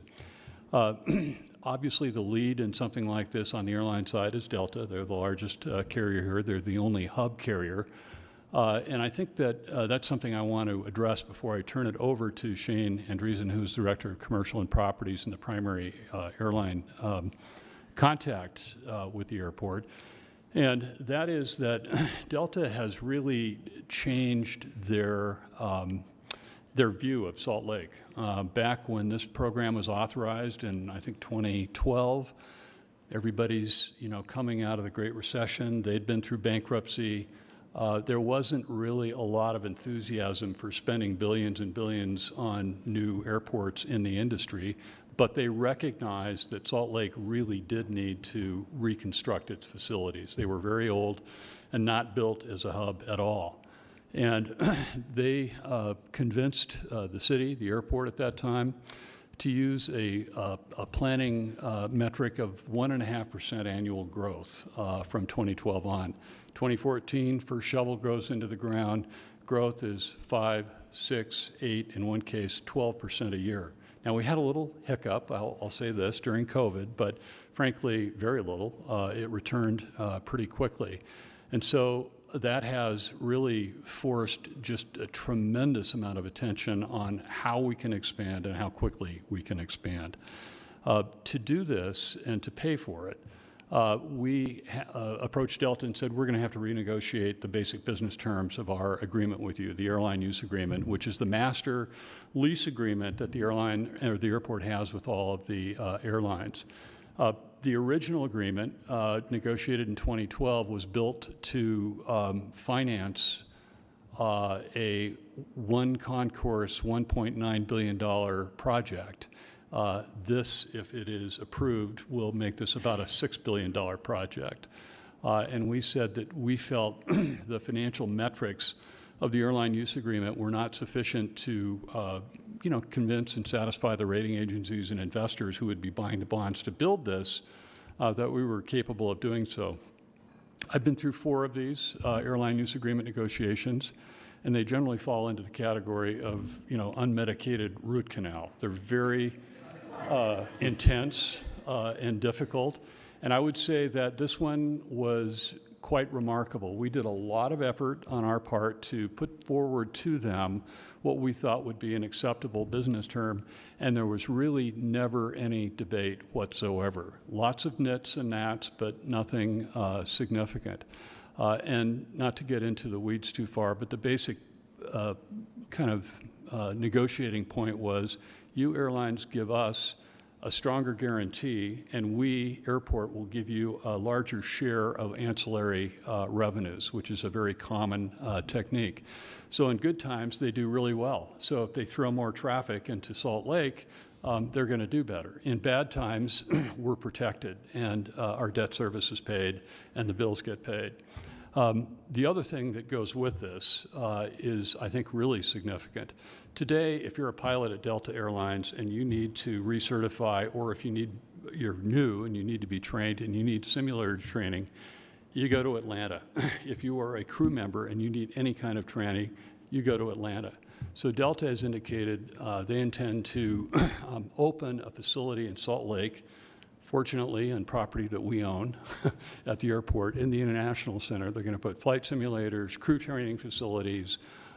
Eventually, I suspect they will also do C&D check maintenance facilities here in Salt Lake. They refer to it as the Atlanta of the West. And it makes a lot of sense because really historically Delta was not a Western airline, despite the fact that they purchased Western Airlines. They were an Eastern airline, so they did everything in Atlanta. And I think it's just a remarkable statement about their commitment here to Salt Lake and the growth they've seen. The business deal that we put forward to them was predicated on 1.5% annual growth, appropriately conservative for the financial markets. They tell us to expect between 3 and 5% annual growth, which if compounded is pretty scary because that puts us into sort of the next generation pretty quickly, but it's also very encouraging. And I think the biggest statement of commitment that they could make, and it's a pretty extraordinary one, their existing lease expires in 2034. And this is something I asked them to do right after I got here because all of the leases would have expired in 2024 and the airport wouldn't be done by the time the lease expired, and that's a fairly challenging metric to put in front of financial investors. So they voluntarily extended their lease by 10 years. None of the other airlines would sign up. They were happy to let Delta, carry the water on that. Their leases all expire in 2024, so they'll have an opportunity to extend, and I'm sure they will. Delta asked us to extend their lease by an additional 10 years with another 10-year option, which means their lease will expire in 2054. All of the city's existing debt for the current airport will be paid by that time. Now, I will say we will be acquiring new debt in order to complete this project, but I don't think there's an airport in the country that is in that position, and I'm pretty sure there isn't an airport airline lease agreement as long as this one will be when it's executed. So I think a very positive development, a good statement by Delta. This will go to their board in December. It is substantial enough that it requires their corporate board approval and represents really a commitment of just billions and billions in terms of their annual commitment here in Salt Lake. Thank you, Bill. Yes, you bet. The other two items here, number 2 is really allows us to take advantage of the Build Back Better bill. Congress appropriated $20 billion for airports. We have to have projects on which we can spend it pretty quickly. This one falls into that category. It is an enabling project for a future Concourse C. We've gotten very strong indications from the FAA that this will be looked upon favorably. And then one of my favorites, to be honest, is Tuala Valley Airport. Since I've been here, I've been hearing about the challenges of developing that airport. It's a very attractive little GA airport that does not have either sewer or water. And I've learned more about the water wars in Tuala County than I really want to know. But our planning manager, Brady Frederickson, who you met last time we were here, has, I think, managed to untie the knot and figure out how to get both sewer and water services. So this is an effort to do the planning that will be required to actually build those facilities. But the Tuala Valley Airport has an instrument landing system, which is unheard of for small airports like this. And at a time when airlines are being pressed to do more flight training and that sort of thing, Tuala is perfectly positioned to do that. And then finally, the non-represented employee compensation study. This is just the financial implementation of that. And I just want to say thank you to the council, thank you to the administration. I know our workforce, first of all, they're not really expecting this. They don't see it coming. It'll be really deeply appreciated, and it comes at a very timely moment for us. So I'll turn it over to Shane to talk a little bit about some of the details, and obviously any questions about any subject, anytime, always welcome. Thanks, Bill. So if we could advance a couple slides to the slide with the airline logos, that would be great. Yeah, one more. So as Bill mentioned, ever since the shovels went in the ground, really, we've been on a fast track in Salt Lake City with growth. And, the pandemic slowed things down a little bit, but since we've come through the pandemic, we've had 2 new carriers in Salt Lake City. This year we had Eurowings Discover, which flies nonstop seasonally to Frankfurt, Germany. And we've also had Spirit Airlines, which flies to those 3 destinations that are on the screen there. We've also had the resumption of service by KLM, Air Canada, Delta's Paris and London flights have resumed. And then we also had, like I mentioned, the new nonstop to Frankfurt, which is really pleasant for us to have. Construction through phase 3 really just represents a replacement airport. It doesn't have any growth planned for new entrants or new facilities, new space beyond what was really planned in the old airport. So phase 4 gives us that opportunity to have not only some gates that new entrants can use, but also just additional support space that's needed. Today we have the hard stand. It's not a pleasant customer experience. It's necessary just because of the way we've come back, but it's obviously not a long-term solution. So one we're looking forward to getting rid of as soon as possible. November of next year. We'll all have you out for a little ribbon cutting. And next slide, please.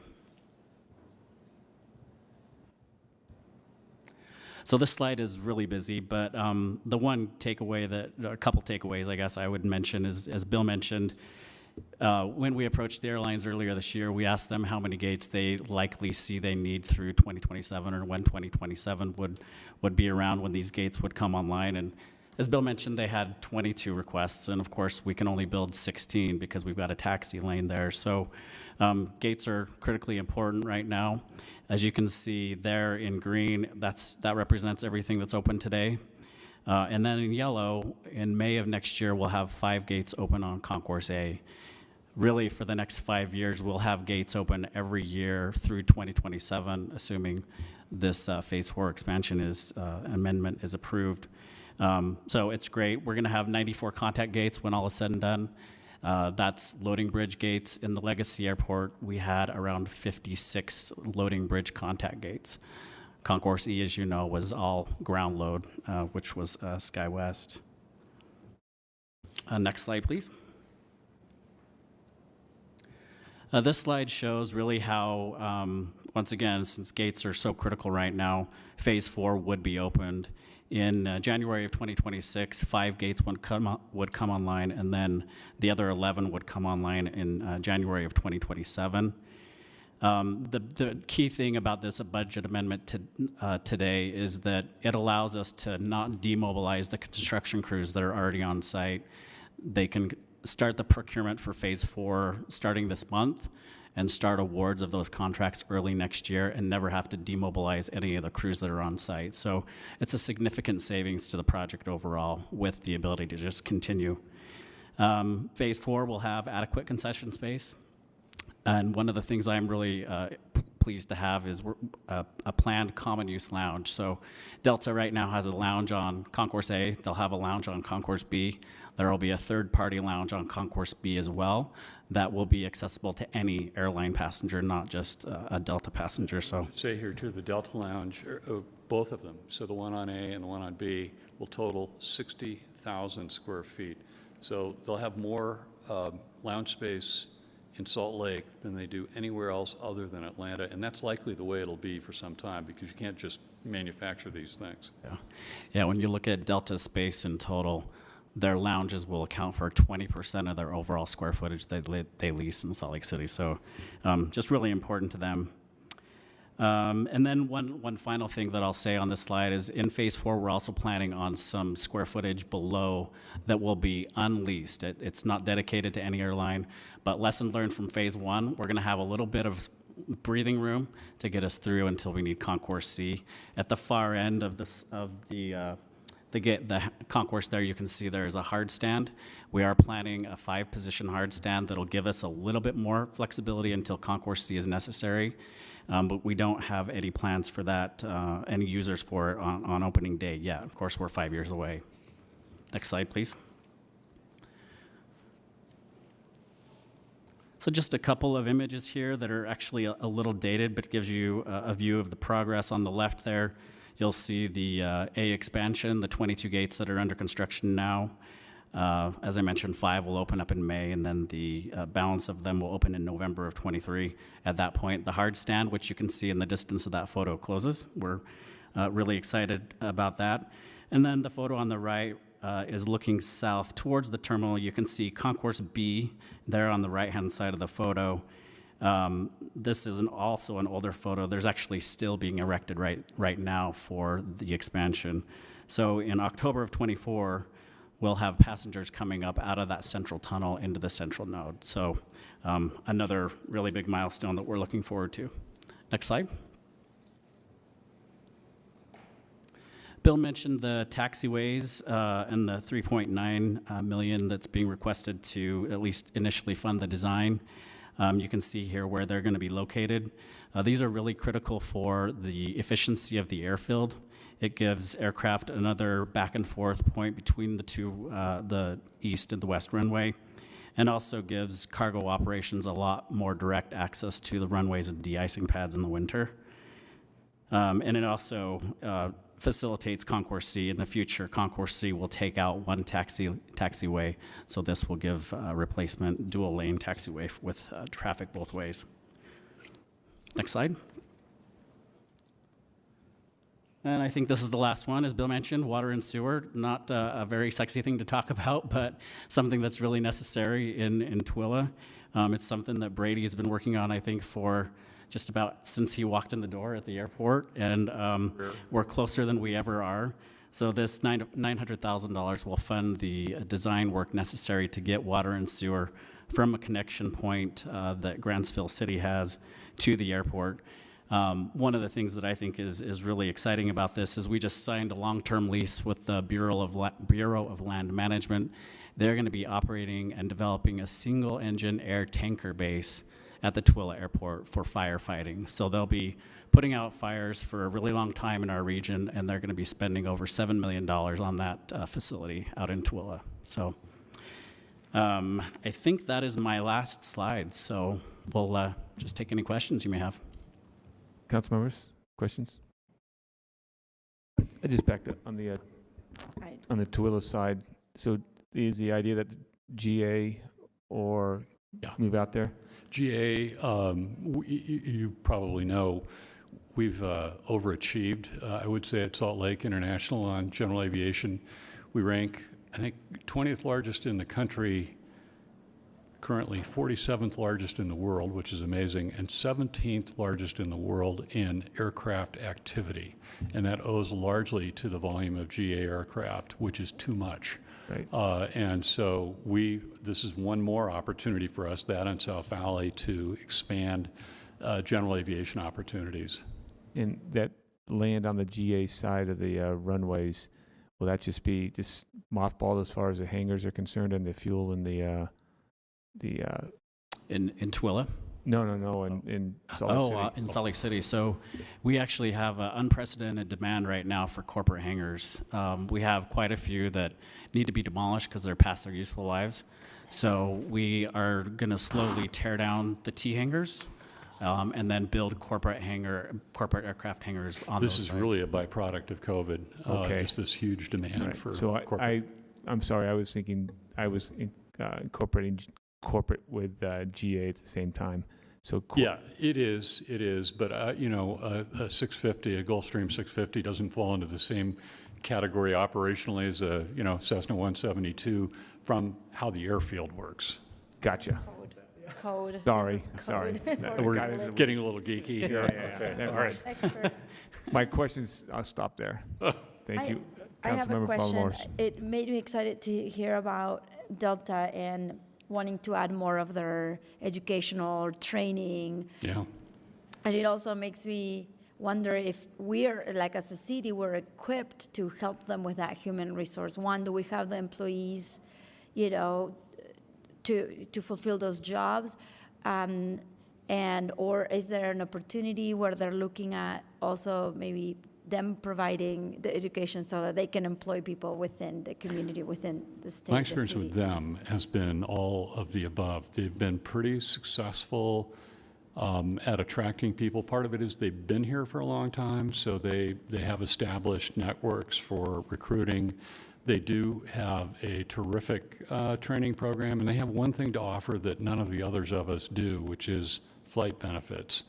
And there are just a lot of people out there who are ready to go to work for, basically unlimited personal flying.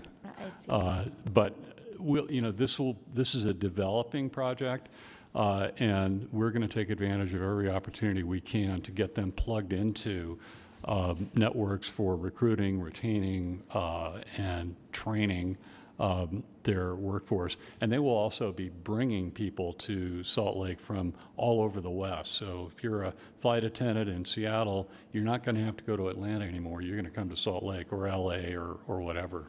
Amazing. Yeah. Anyway, anything we can do to help and include, our younger population to get interested in all these amazing, diverse jobs that are not, right now, this is a new industry. I see it in my head as, another thing that Salt Lake City provides, not us, but you know what I'm saying, the hub provides. So that's it. Thank you, Councilman Pui. I wanted to say that this airport is amazing, and I'm fascinated by all the work that is being done to make it happen. I did have a question, and as I'm flying a lot these days. about the vendors that we are curating, and are amazing because it reflect this community and the local businesses. Concessions, you mean? Yes. Yeah. And I was wondering if there is a way to encourage or even require some of these stores to use less plastic. I'm getting there with all sorts of plastic that 3 minutes later I eat fast ends up in the bin. So I wonder if we can push a little bit on that. I think it will be a big deal. Yes, definitely. We're actually getting ready to release an RFP for Phase 3 concessions, so everything up in the central node and then the first 8 gates on Concourse B. And part of that solicitation, we ask the proposers to tell us what are their sustainability practices. It's something we actually measure, and we give points in the evaluation and who we select and award. One of the things I'm proud about is in Phase 3, we're going to actually have, for the first time, a liquid dump station, which doesn't sound like much, but instead of somebody going and dropping in their soda full of ice into a garbage can, which then goes to the landfill and is paid for in weight, they're going to be able to just pour it down a drain and then recycle the bottle or recycle the cup right next door. So we're always thinking of things like that. We're asking our concessionaires to be proactive in what they're doing from a sustainability standpoint. Thank you. Councilmember Pitero. I think Councilmember Pui and I were kind of sharing a brain a little bit. I was just traveling, like literally last night at midnight, was the happiest person pushing her hand cart down that 8-year trek to get from gate B to the front door. And I love our airport. Like every time I have to eat at a chain store or chain restaurant in another airport. So I thank you for how you're amplifying and encouraging our local economy as we grow this, and also welcoming in nationwide multinational corporations like Delta to invest in our community and to grow roots here that are going to inure to our benefit. If we can just convince you not to pave over wetlands, this would be the most perfect airport ever in the history of the world. So thank you. All right. No further questions. Carry on. Thank you very much. Thank you. All right. Appreciate that. Hey, anyone want to eat dinner? We're on a dinner break till 1836.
Welcome to Capital City News, your source for staying informed and engaged with Salt Lake City government. I'm your host, Brian Young with Salt Lake City TV.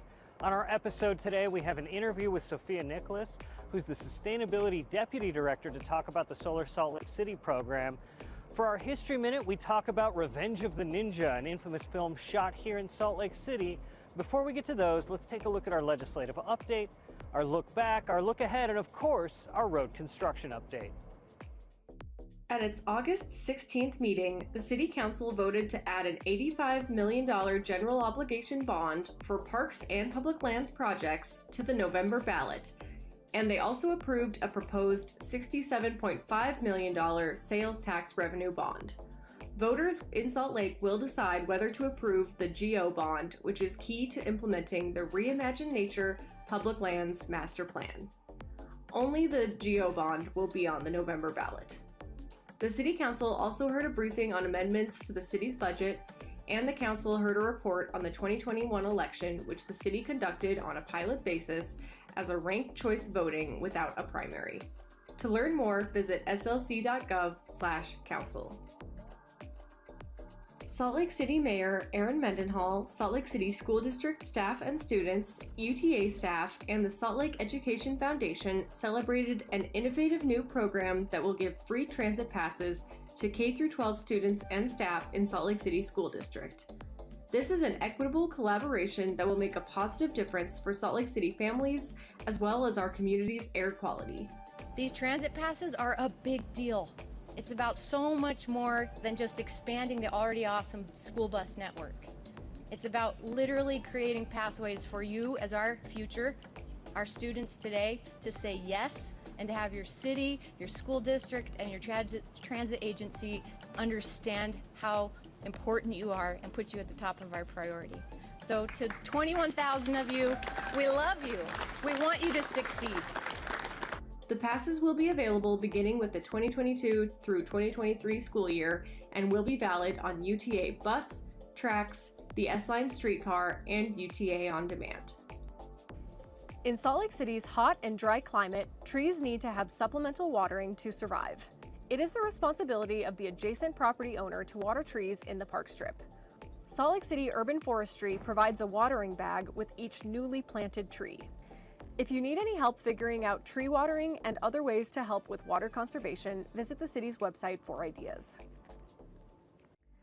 Salt Lake City has begun installing 20 miles per hour speed limit signs throughout the city, marking the final step of implementing a recently adopted ordinance that lowers the speed limit from 25 miles per hour on local streets. The ordinance impacts approximately 420 miles, or 70% of the city's public streets. Replacing the approximately 575 signs from 25 miles per hour to 20 miles per hour will continue into August in order to increase safety on city streets. While lowering the speed limit is an important move, city officials recognize that this is only the first step towards safer, livable streets. Road construction continues in Salt Lake City, and for our update this week, we're going to take a look at 200 South and Main Street. You may have noticed that Main Street resurfacing has been going on for the past few weeks. Prep work included crack seal and inlays, and chip seal aggregate has now been put down to prolong the life of the road. Once the seal has been completed, a new striping pattern is put on top. The new street design includes going from 2 lanes each way to 1 lane each way, as well as providing designated bike lanes separate from street parking.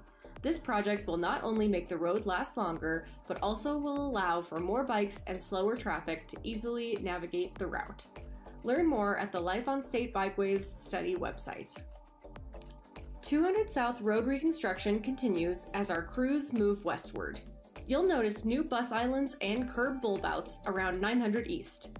Our crews are following the path of a new Dominion gas line installation. The cooperation between projects has been great to see. The primary amount of work currently is between 400 and 500 East, so be aware and drive slowly through construction zones. We're looking to be at 200 East by the end of this year. Learn more at 200southslc.com. That's it for our road construction update this week. Remember, if you want to keep up to date on these projects or any others, visit us at slc.gov/construction. For our interview this week, I spoke with Sophia Nicholas, the Deputy Director of the Salt Lake City Sustainability Department, about the Solar Salt Lake program. So the city's been invested in making impactful climate programs for over 20 years. We have some ambitious climate goals, including helping our whole community go to 100% renewable electricity by 2030.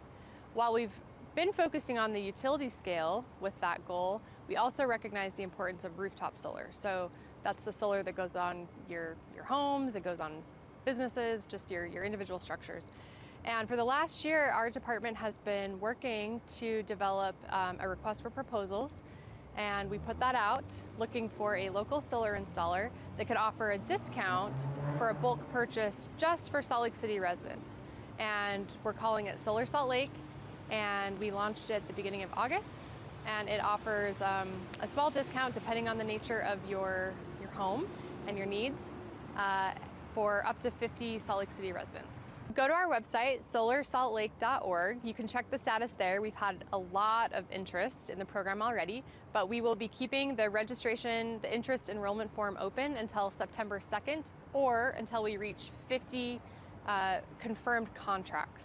So on that website, you can see more about the workshops that we have coming up. We have a whole list of frequently asked questions. You can learn about solar, you can learn about the nuts and bolts of the program.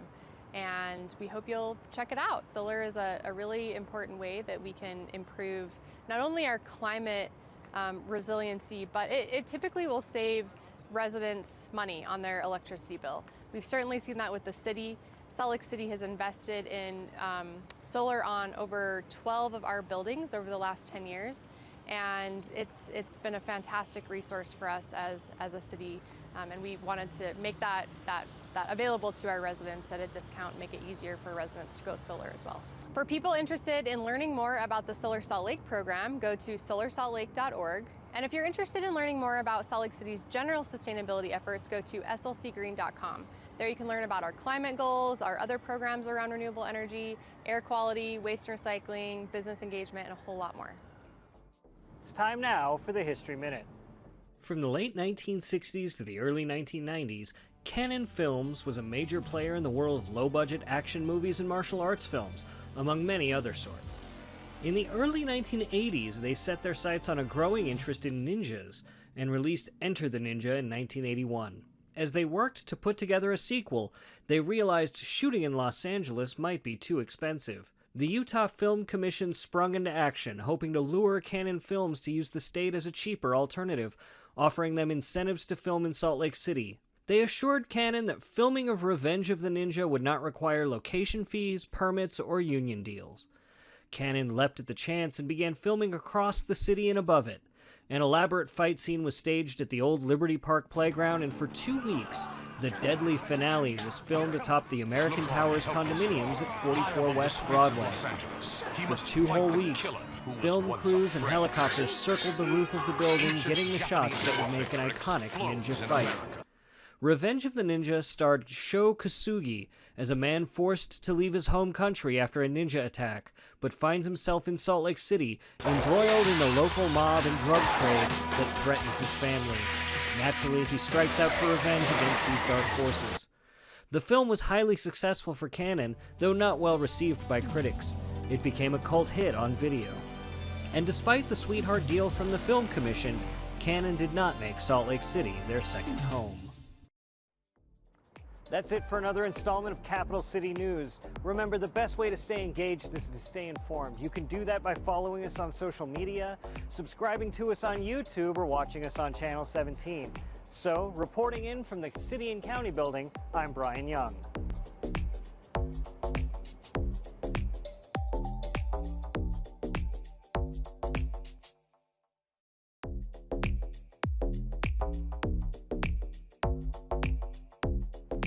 Welcome to Capital City News, your source for staying informed and engaged with Salt Lake City government. I'm your host, Brian Young with Salt Lake City TV. For our episode today, we spoke with the park rangers of the new Park Ranger program. Our History Minute is about the band The Monkees, but before we get to those, we're going to take a look at our legislative update, our look backs, some public safety announcements, and our road construction update. At its August 29th meeting, the City Council held their second Truth in Taxation hearing as required by state law for the new budget. They then adopted the final rate of tax levy for all city funds, including the library fund, and ratified the budget adopted by the Council in June 2022. To learn more, visit slc.gov/council. Uniformed park rangers are now serving visitors to Salt Lake City's parks and public spaces as part of a significant new program designed to bolster the experience of visitors to the city's beautiful outdoor public spaces. Mayor Mendenhall joined Council Chair Dan Dugan in officially introducing the new park rangers to the public at the International Peace Gardens. It's a wonderful opportunity for the city to engage with our residents on a more friendly, welcoming environment. To learn more about the Park Ranger program, please visit the Parks and Public Lands website. Salt Lake City Mayor Aaron Mendenhall, along with several key partners, celebrated the completion of the new Harrison Community Garden. The garden is located at 700 East Harrison Avenue, just south of Liberty Park. As the latest addition to Salt Lake City's Green City Growers program, the Harrison Garden is run by the nonprofit Wasatch Community Gardens and provides plots for as many as 50 gardeners to grow vegetables. This is the 8th active garden in Salt Lake City boundaries created through this program, which is facilitated by the city identifying city-owned or managed parcels located on properties with access to a water line and other conditions conducive to creating a successful and sustainable community garden. Beyond creating a space for, that was grass, that is now a garden, we're creating and building a sense of community that will expand beyond the gates that you see here and reach far into the neighborhoods and to Salt Lake City. Residents interested in renting a plot in their local community garden can contact Wasatch Community Gardens at 801-359-2658. The Salt Lake City Police Department joined Mayor Aaron Mendenhall, City Councilwoman Victoria Petro-Eschler, and Backman Elementary Principal Matthew Titer to announce the city's Safe Passage Initiative. This initiative will include highly visible marked patrol officers who will saturate these areas to serve as a deterrent for any crime. The increased patrols will continue for 2 weeks and will include traffic education and enforcement, bike and walking patrol, and highly visible police presence throughout the neighborhoods near the 3 identified schools. To learn more, visit slcpd.com. Salt Lake City is in need of crossing guards to help school children safely cross the streets as they walk to and from school. There are currently paid part-time positions available now. Apply today and help keep kids safe in Salt Lake City. Visit slc.gov/jobs for more information. Salt Lake City has begun installing 20 miles per hour speed limit signs throughout the city, marking the final step of implementing a recently adopted ordinance that lowers the speed limit from 25 miles per hour on local streets. The ordinance impacts approximately 420 miles, or 70% of the city's public streets. Replacing the approximately 575 signs from 25 miles per hour to 20 miles per hour will continue into August in order to increase safety on city streets. While lowering the speed limit is an important move, city officials recognize that this is only the first step towards safer, livable streets. Salt Lake City's still in the swing of construction season, and we're going to take a look at our update this week at 2 projects, one at Highland Drive and the other on 21st South. Highland Drive and 1100 East between I-80 and 1700 South is scheduled to be reconstructed in 2023. This corridor into Sugar House is in dire need of reconstruction and an update. You can look at highlandslc.org to get more information on the new roadway design. We'll be putting in a multi-use path. Road reconstruction will start summer of 2023, and we're coordinating with all the other projects in the area, both private and public. 2100 South between Yuma Street and 1100 East will be getting a new sewer line. We are updating our public utilities infrastructure to support the increasing population of the Sugar House neighborhood. This project should start in the spring of 2023. That's it for our road construction update this week. Remember to stay engaged and informed about what's going on in construction in Salt Lake City. You can visit us at slc.gov/construction. For our interview this week, I spoke with a number of park rangers for Salt Lake City's new Park Ranger program. My name is Noel. I'm a Salt Lake City Park Ranger, and I'm a part of the Park Ranger program that just started here recently. I'm Vanessa, and I'm a Salt Lake City Park Ranger. My name is Eric, and I'm a Salt Lake City Park Ranger. I'm Libby Sneathen. I'm a Salt Lake City Park Ranger lead at Fairmont Park. So the Ranger program is located in 4 major hubs, one in Liberty Park, one in Jordan Park, one in Fairmont Park, and one in Pioneer Park. We've got the 4 hubs in those 4 parks, and then along with that we visit other areas in the city, other natural areas or parks, wherever there's a high density number of people or there just is a high usage. We're going to try to be in the parks as much as possible. So we can't be in the parks every single day, but we're trying to spread ourselves as much as possible. It's a huge variety of things, and it starts by getting out and seeing what the needs are on the park that day. So this can be anywhere as simple as trash pickup, answering questions about the park, location, education, these kinds of things, to removing invasive species, to working with the homeless community to find them resources through the VOA or the HEART program. Really, it's kind of whatever issues that arise that day, and in the near future, hopefully more programming with different community groups. We make connections with the frequent users of the park, including the unsheltered population. We attend events such as the farmers market on Thursdays and just make sure everything is in overall working order. I think the biggest things that we would like to address are just kind of bridging the gap between community members and city government. We're actually not police officers, so we won't be writing any tickets. We will be, our primary goal is to promote voluntary compliance through education. So if we do see somebody breaking a rule or not complying, then we're just going to go up to them and remind them of what the rules are, but we won't be writing any tickets. The Park Ranger program is a response to a growing Salt Lake City that has a lot of diverse different issues, and that means that we need a lot of diverse approaches to deal with modern issues. So our role is voluntary compliance. A lot of the stuff that happens in our parks doesn't need law enforcement.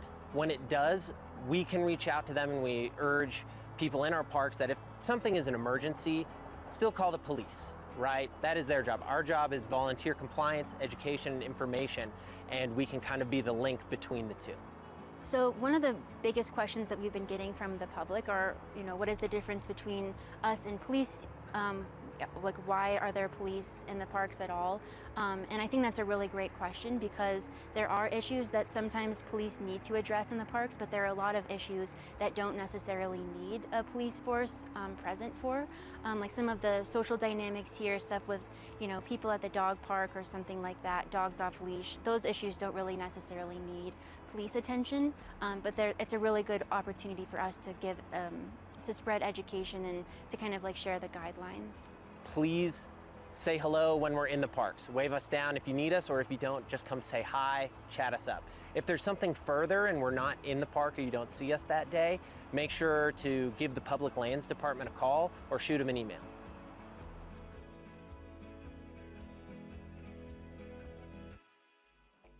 It's time again to take a look back at the history of Salt Lake City. In 1968, the Monkees were one of the most popular musical acts in the world. To that point, all of their albums had reached #1 in the United States, and their hit television show had just wrapped up airing its second and final season. They set their sights on a movie and conceived of Head, a satirical musical adventure film. Though most of the film would be shot in California, a concert sequence was planned to be shot in Salt Lake City on May 17, 1968. The Monkees came to town, visited radio stations, and prepared for their concert, originally scheduled to be shot at Lagoon.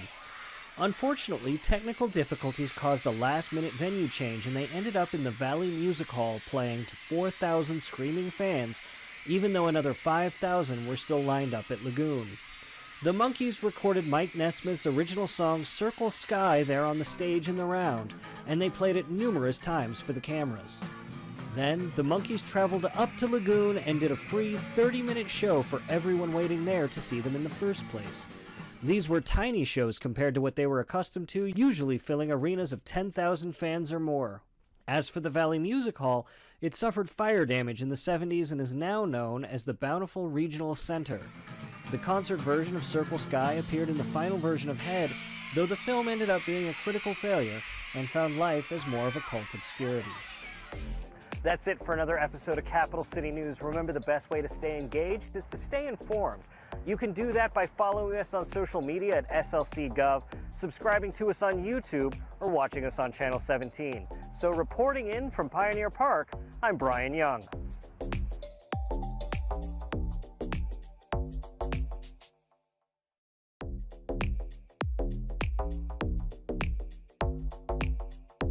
Welcome to Capital City News, your source for staying informed and engaged with Salt Lake City government. I'm your host, Brian Young with Salt Lake City TV. On our episode today, we have an interview with Sophia Nicholas, who's the Sustainability Deputy Director, to talk about the Solar Salt Lake City program. For our History Minute, we talk about Revenge of the Ninja, an infamous film shot here in Salt Lake City. Before we get to those, let's take a look at our legislative update, our look back, our look ahead, and of course, our road construction update. At its August 16th meeting, the City Council voted to add an $85 million general obligation bond for parks and public lands projects to the November ballot, and they also approved a proposed $67.5 million sales tax revenue bond. Voters in Salt Lake will decide whether to approve the GO bond, which is key to implementing the Reimagine Nature Public Lands Master Plan. Only the GO bond will be on the November ballot. The City Council also heard a briefing on amendments to the city's budget, and the council heard a report on the 2021 election, which the city conducted on a pilot basis as a ranked choice voting without a primary. To learn more, visit slc.gov/council.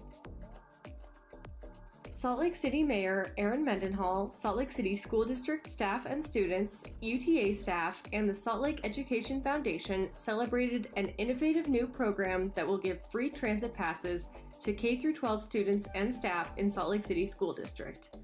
This is an equitable collaboration that will make a positive difference for Salt Lake City families as well as our community's air quality.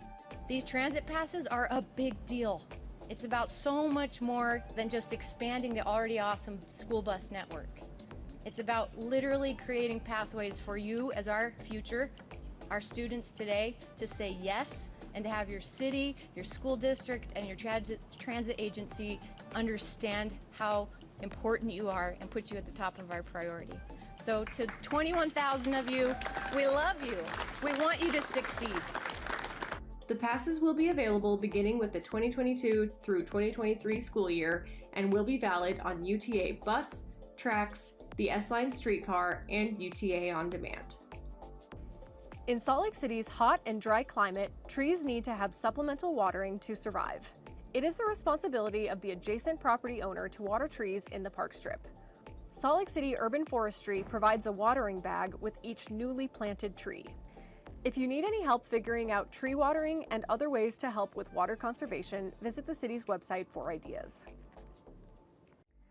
Salt Lake City has begun installing 20 miles per hour speed limit signs throughout the city, marking the final step of implementing a recently adopted ordinance that lowers the speed limit from 25 miles per hour on local streets. The ordinance impacts approximately 420 miles, or 70% of the city's public streets. Replacing the approximately 575 signs from 25 miles per hour to 20 miles per hour will continue into August in order to increase safety on city streets. While lowering the speed limit is an important move, city officials recognize that this is only the first step towards safer, livable streets. Road construction continues in Salt Lake City, and for our update this week, we're going to take a look at 200 South and Main Street. You may have noticed that Main Street resurfacing has been going on for the past few weeks.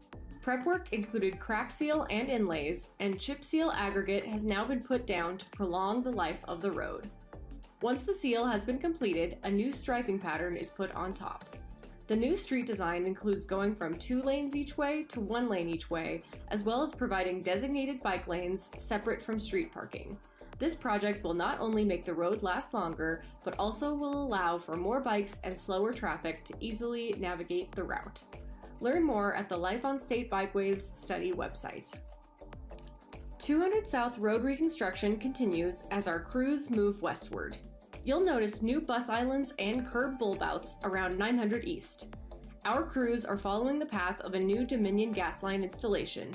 The cooperation between projects has been great to see. The primary amount of work currently is between 400 and 500 east, so be aware and drive slowly through construction zones. We're looking to be at 200 east by the end of this year. Learn more at 200southslc.com. That's it for our road construction update this week. Remember, if you want to keep up to date on these projects or any others, visit us at slc.gov/construction.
work session. We're on item number 8, the additional funding for deeply affordable housing budget amendment number 3, fiscal year 22 to 23. And at the table we have Mayor Mendenhall and Andrew Johnston. Thanks, Council. Thank you, Council Chair, for giving us a minute to talk with you about the opportunity to both expedite and help create over 400 units of permanent, supportive, and transitional housing for people who are right now waiting in homeless resource centers for housing opportunities to open up, or out on our streets and living in places that aren't suitable for humans today. We understand and we feel the urgency and the sense of frustration that is on our streets, in our neighborhoods, and with our businesses day in and day out. And the excitement that we have to bring you this $6 million funding request, which would be distributed through grants, targeted through details that Andrew can tell you about, but basically situated to support projects that are already in the queue and have been through state funding requests, and some who have received county support. These are capital dollars, not operational dollars, and they fit finally into an answer that we've been asking every April 15th when the winter shelter closes about where should people go. And part of the focus of the grant RFP will be requesting that the majority of the beds in any of the projects that apply would be open by that time. Some of them would likely be taking a little bit of time after that to fully open. And so we're grateful for the council's shared sense of urgency around this and your interest in doing whatever we can with whatever tools we have, which we all know are really limited for the city, for any city, compared to the breadth of the issue that needs to be solved. So in wrapping up, beside the opportunity of this $6 million to help support the creation of more than 400 permanent homes and units for people, and some of those transitional, is really the partnership that's gotten us to this point. And as Wayne Niederhauser said today, it's a phenomenal time where we finally have the state and the county and the city working together with shared responsibility and shared investment on many solutions. And tonight we're just here to ask you to support this one piece of housing. I know that in your package you've gotten a lot of the details already. I can go through some of those now if that'd be helpful, or if the questions you have, perhaps that'd be more efficient. Mr. Chair, how would you like to proceed? Why don't you just walk us through? Can do that. So you'll see it's a $6 million request out of, I think, the CIP fund of about $7.1 million that was still remaining from an allocation during the budget process. We are asking for those funds to be into a grant program. It would be a very quick turnaround grant program because the intention is to help housing programs that would focus on those who are unsheltered or in the resource centers, homeless individuals experiencing homelessness.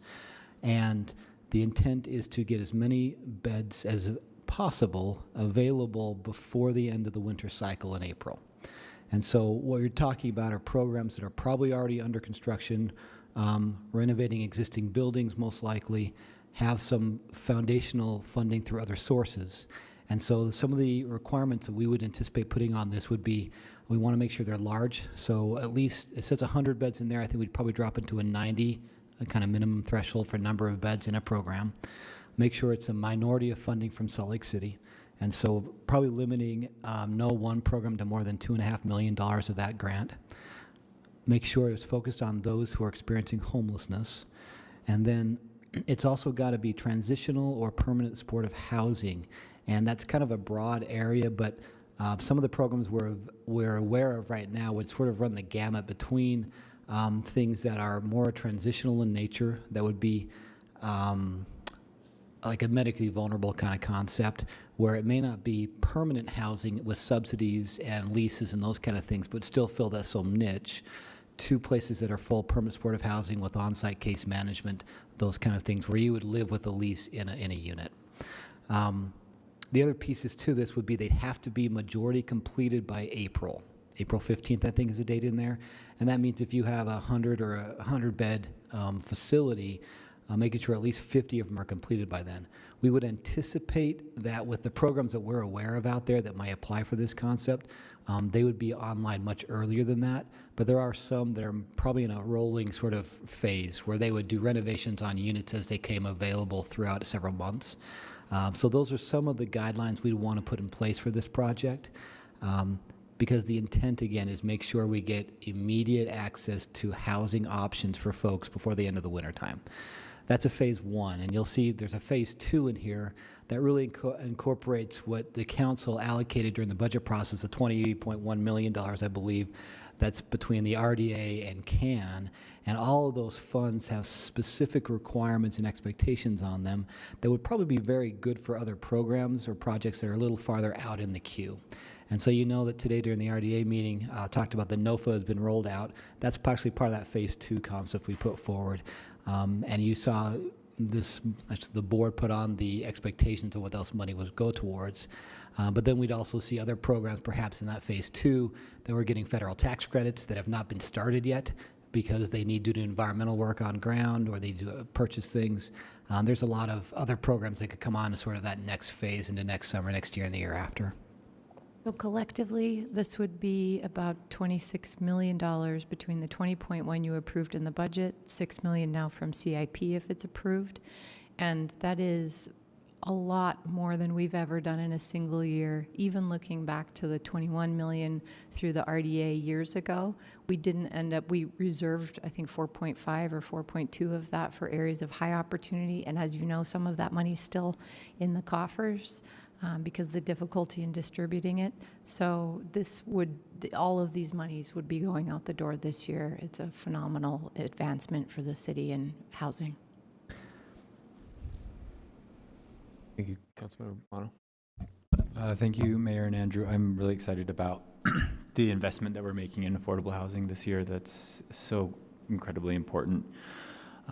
Probably more important now than it has ever been because of how expensive housing is now compared to where it's been. My question is related to, and I get the reason why and but the April requirement, and I think that the question is, does that April requirement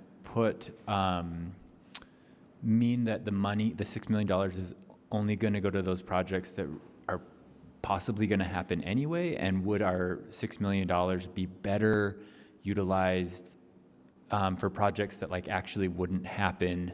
Because a project that's going to be open by April, to me, feels like a project that's really far along in the planning process and has other funding.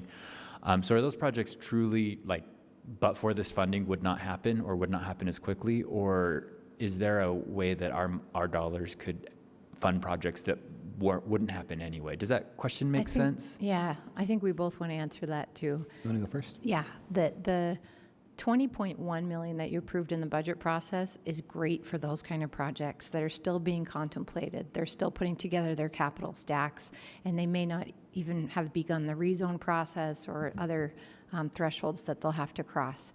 There's a lot of money available for that. And it's even just within this fiscal year. So this $6 million, and Andrew can talk about the specifics of, we can't predict exactly who will be receiving the grant money, but looking at the type of projects that have gone through the state's process, some of them, as Andrew will describe, need more capital investment in order to complete things like install kitchens in the units that maybe were a hotel or a motel use before and didn't have kitchenettes in them. So those are the types of capital infusion helping them accelerate also in the retrofit status of buildings. So we have a little bit of a window into what kind of financial gaps we'll be asked to fill with this money because we've been watching as observers the state process. I think it's a good question because it is always possible that a project would find other funding elsewhere. What we do know, though, is that I'll say one project is looking to get enough of the capital in its bank before it makes the acquisition, which is important, so that every bit of this counts. So they ask the state for money, they ask the county for money, they ask the city for money. They're counting on those to get to that threshold. They could get it somewhere else, but it might take them longer into the year. We may not see that. to the mayor's point, another one may be phasing in renovation of rooms. And so they may keep renovating rooms until they get enough money, but they may run out and we don't get as many units per se. And so those are the things that perhaps they may do fine without the city investment, but with the city investment, they could do guaranteed more quickly. I'll add from a service perspective as well. We're hoping that these units will be able to serve some of the currently chronically homeless population and those who say no to congregate facilities and end up staying on the streets through winter, for example. When we are able to have people come in for winter shelter, the transition into their own unit of permanent housing is far easier than if they have to exit the winter shelter, begin living on the streets full-time again, and then be found and brought back in. That makes sense. I guess I would just say, and I don't know how it's written exactly in the budget amendment, but I would advocate for flexibility for your team to say, you know, here's all the applications that came in. This one's not going to be done by April, but it's really a much better use of our money. I would want you to have that flexibility to make that decision. Of course, if it's a project that really does need a gap and really shows that and could be done by April, then that was where we should put the priority. But I wouldn't want to put it as a, to your point with the NOFA for high opportunity zones, put that as a restriction that makes it hard to find the projects that fit. But it sounds like you know that there are plenty of projects that would fit, so maybe it's a moot point. I think we appreciate that flexibility. Yeah, and the grant program itself is important to us because we want that level, as quickly as we want to turn the money around, we want to make sure we're vetting them. The state's vetted a lot of programs in their process, but for the accountability for our citizens, we want to make sure that we have eyes on the financials, all their pro formas, all those kind of things, and therefore we have some assurances so that when we put a contract together, we know what we're going to get, particularly when we're trying to focus on unsheltered individuals in this city. When we put money into a project, as you all know from the RDA side, we can ask certain concessions and important pieces of that, so that's important to us as a city. You, Councilmember Petro. So I have spoken about this at length with both of you, and I know the questions that we'll be getting, Councilmember Pui and I will be getting in our emails and our text messages as soon as we're done discussing this, are things along the lines of West Side, right? We saw where the state is targeting their investment, and even though it technically straddles 2 districts, it's like a mile at most between all of these. And so I'd like to give you a chance to speak on the record to these 2 things, that while this investment is necessary and is the long-term way out of this homelessness crisis, that we have the crisis of the immediate happening here, of us living with the streets the way they are, or with the trail the way it is, until construction is done and we can open these units. And then the secondary thing of, it feels like we're concentrating deeply affordable in one area of the city that already suffers from food deserts, that already suffers from schools under stress and all of those other communal issues. And if we want to be the transformative city government that we all want to be, we need to address that. So I'd like to give you both the chance. I know we have had individually lots of conversations. Andrew, you've been amazing at helping me actualize and get action towards these things, but I'd like to give you a chance to speak to an acknowledgement of those things as we allocate this funding for those necessary long-term structural solutions. I'll go. Go ahead. Yeah.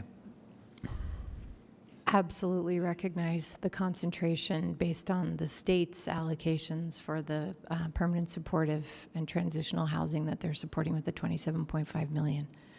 And for years, when I was on the council, I talked about geographic equity, and I ran for mayor talking about geographic equity. And I lobbied the council at the time to put together the High Opportunity Affordable Housing Loan Fund, which has been so much harder to have the private market utilize than I had ever dreamed it would be. And so as an administration, we're working on an affordable housing overlay conversation. We have financial money in the game. We have a redevelopment project area that's been on North Temple for a long time. And for all of this, we still haven't been able to transform the reality of North Temple. and of much of the area surrounding that. Every financial tool, planning tool, investment opportunity, partnering with the State Fair Park, partnering with businesses, getting loan funds out to businesses, facade improvement, we haven't been able to turn it. And it is frustrating and it is heartbreaking. So I want you to know that I feel that, and that is a huge part of my work every day, and Andrew's as well. We're not going to give up. And we look at property opportunities that Rocky Mountain Power holds with their 100-acre district there. We look at the investment fund we've put together as an RDA for catalytic investment and transformative opportunities around North Temple. I look at the Fair Park and that incredible amount of land and how much ownership the state has for state offices along North Temple. There's no doubt that there are opportunities there. But what that tool is, I want it. I want to know what it is, and then I want to use it. I want to leverage it as hard as we possibly can. At the same time, we're dealing with a statewide crisis that's playing out in 3 or 4 cities concentrated around the state of Utah, and we are one of those.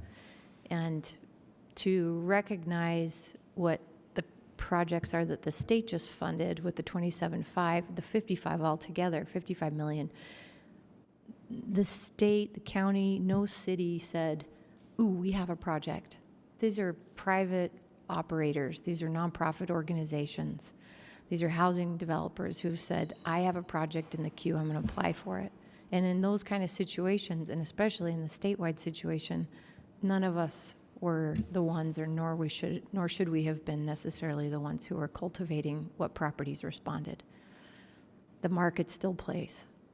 Those properties are easier to acquire, the ones that came onto the list. So it's a very difficult thing to balance for us, but I want you to know, and I want all of our West Side residents to know that whatever that tool is, we're going to find it.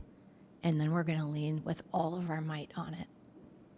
Thank you. And I will testify that the conversations you and I have had privately, even when we have to breathe deeply through those conversations with each other, bear out that truth. And Andrew, thank you for surrendering your standing meeting times to invite in non-traditional entities like economic development, RDA, planning, to make sure that we are looking at everything in our tool belt to make sure that while still looking for those long-term, we're not neglecting these immediate issues or the intermediate things that we can do to make sure that we thrive. Thank you. Yeah, I appreciate the council's work last year in advance of the winter overflow that was at the former Ramada on North Temple. That was a great starting point for this kind of a discussion where there was an existing restaurant in that building, and there was a lot of concern about the negative impact that an overflow could have on their business.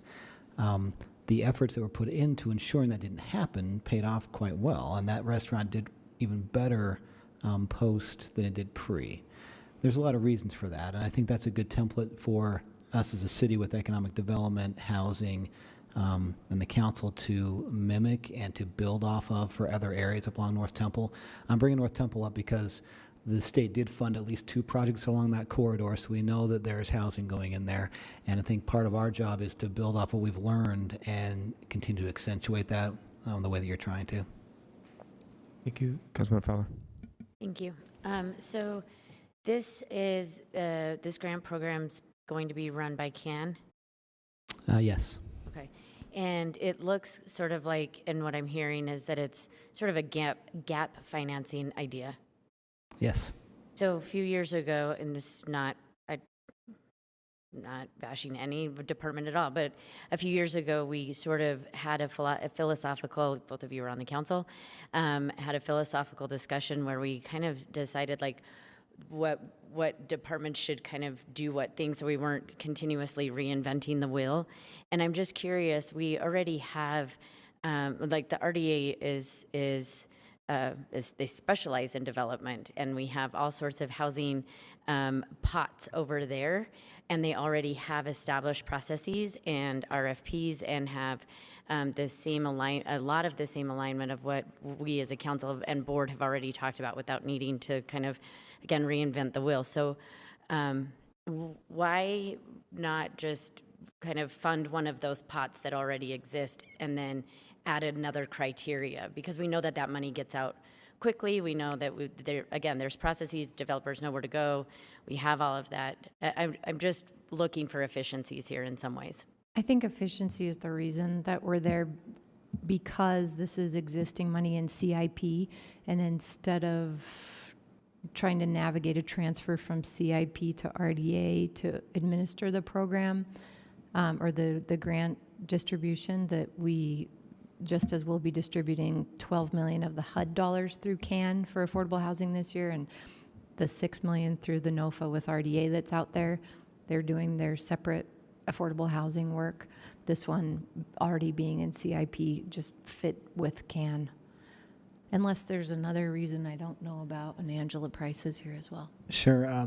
We worked with Tammy Hunsaker in CAN to pull this together. Two probably reasons primarily. The first one is because this is really focused on folks experiencing homelessness and existing programs that we're going to want to track to make sure that the folks who are experiencing homelessness get into the units instead of just back into the system that we're not sure who gets into those units. There's a tracking mechanism that HART through CAN and the state can help to ensure we get the movement of folks who are camping or in the resource centers into those units. That's the primary reason. The secondary one is really the efficiency the mayor is talking about, where we could go through various means. CAN had the knowledge through Tony Milner and Tammy to help pull this off in that quick sort of turnaround piece. But I think there's still, to your point, a good discussion to be had about where we choose to put sort of funds for development. And we are having discussions between HAND and CAN and all of our housing funds and our master list of housing units and tracking those. So I think that discussion is still going forward with us to make sure it's unified and we're not at odds with each other. Those are the rationales for this one.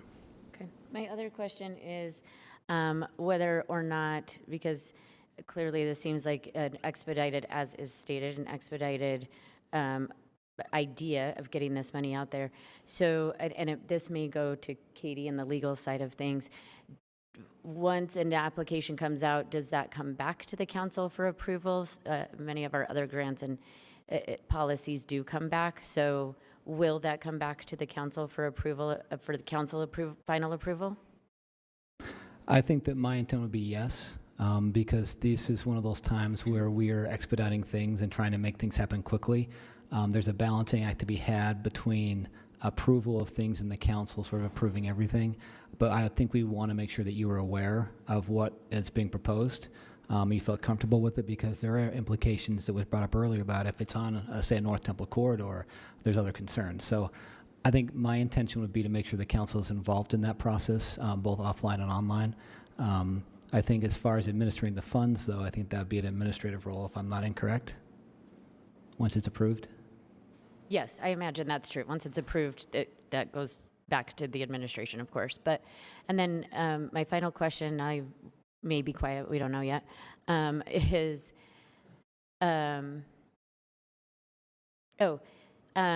you mentioned that, as we know, but just to remind me, that the state approved funding along North Temple for 2 projects. When did that happen? Again, I can't remember. Friday afternoon. Okay, thanks. And to your middle question, I know Blake Thomas is on. I think Tammy might be in the room. I don't know. But the process, the timeline that CAN's looking at, I'm happy to, if council staff doesn't know what that timeline looks at, let us get that to you. And that way chair and vice chair can look at maybe holding a spot on an agenda when we plan to have the results back to bring to the council. Yeah, happy to coordinate with that. Thank you. Can you just remind me one more time on the number of units? This is 400 units, estimate about 400 units for the 6 million. We anticipate from the projects we've seen out there that might apply for this, that more than 400 units could be made available by April. By mid-April. All right. Councilmember Pui. Mr. Chair, very quickly, I was this morning seeing the county and a representative from the state, and the city together was moving, and I told this to a few people there, because it reinforces the the reality that this is not a Salt Lake City problem alone. This is a big task and a big challenge. It's a human crisis that we're dealing with, and it reflects in our streets the most. I seen this group of people saying, yes, Salt Lake City is overburdened and we need to work together to solve this. It was moving, and I loved being there, even though there rained on us a little bit and it was hot for a minute too, and cold. It was all the things.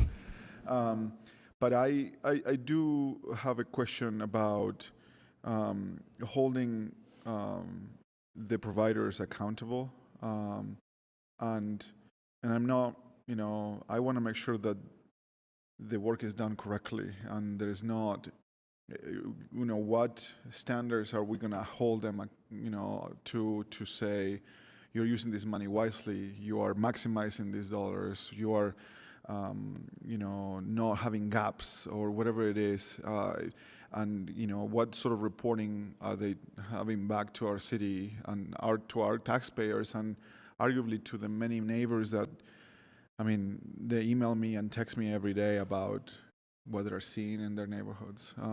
So how do we hold them accountable and push them to do even better? I know they're doing amazing and they're doing a lot, but I think all of us are expecting to do more.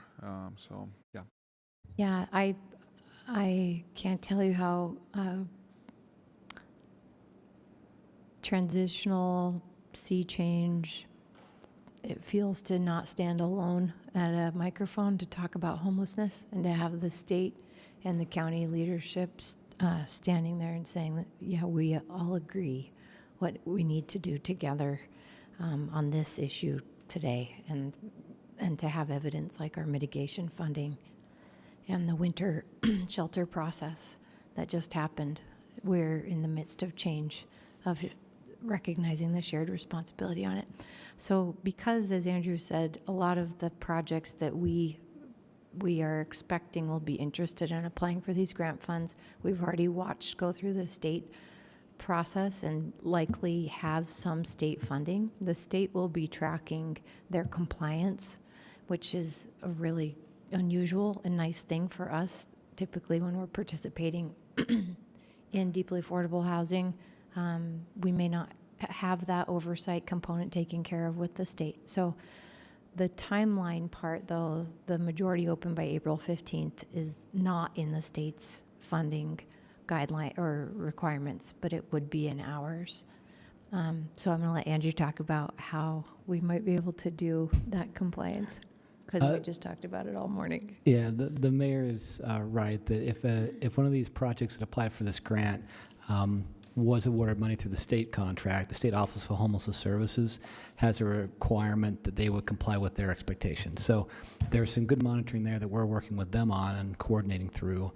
The county has a similar process if they're getting county funding. So part of the show today, council member, about having city, county, and state together was to show the unity, but also it demonstrates what's happening behind the scenes staff-wise of understanding each other's funding sources, what the priorities are for each entity, and how do those match up, and how do we work together so that we can be more efficient across the board in this.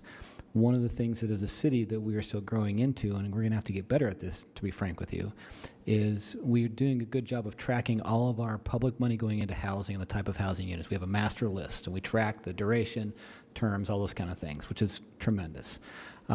What we're going to add to that is actually this overlay of how do we track individuals who are experiencing homelessness, either in the resource centers or unsheltered, in a by-name way into those units.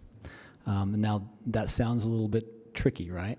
But it's critical because we can open up either overflow shelter beds or housing options and come out of the wintertime with a lot of people in new beds, but still the same people on the street, right?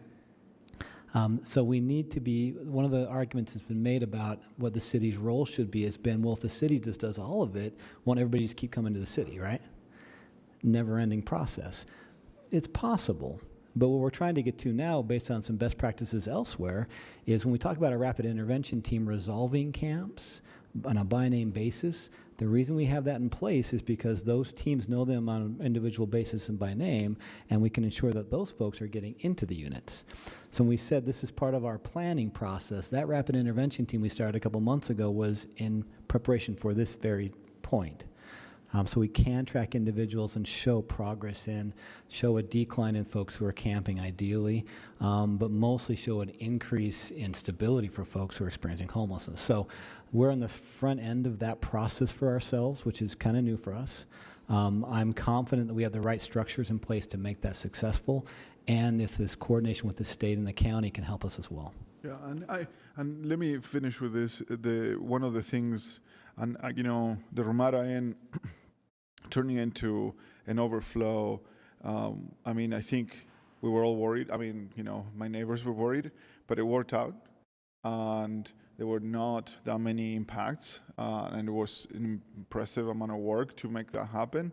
But there are some takeaways from that project about it took months sometimes to staff, and having multiple places to staff was a problem, and we wasted. We missed a lot of opportunities to house people because we didn't have the staff, and by we I mean I'm talking about the service providers, and I'm hoping something similar might still happen because of the pay, the wages that they're receiving, because of the market, because of there is not that many people on those fields, and for whatever other reasons. So I'm a little worried about that hopefully we can tell us quickly if this is happening, or tell the state quickly and see if there is something that we need to do to help, and I don't know what that is, but I worry that we are going to be allocating this money and we're going to suffer the same, hopefully not. And I'm being a little pessimistic right now, and I started very positive about this, and I'm happy and I'm excited, but I hope that we can find the same errors or the same mistakes or recognize the same problems faster than last time. And again, so those are no mistakes that we made. Those are mistakes of the situation that we were in. But that is my final comment. I hope that we can know about those faster and see if we can accommodate or do something about that. Thank you. Mr. Horton. Yeah. Also, I felt like I agree with you and your, while I was standing there during the press conference, feeling really validated for the fact that, having been on the council since bringing the new shelters online, the closing of the previous shelter at the road home, and us having said for so long that this is a bigger problem. This isn't a Salt Lake City problem. This is a statewide problem. And then having people at other layers of government say that as well was so, I appreciate that so much. And I thank you for the work that you've done to get us to that place. The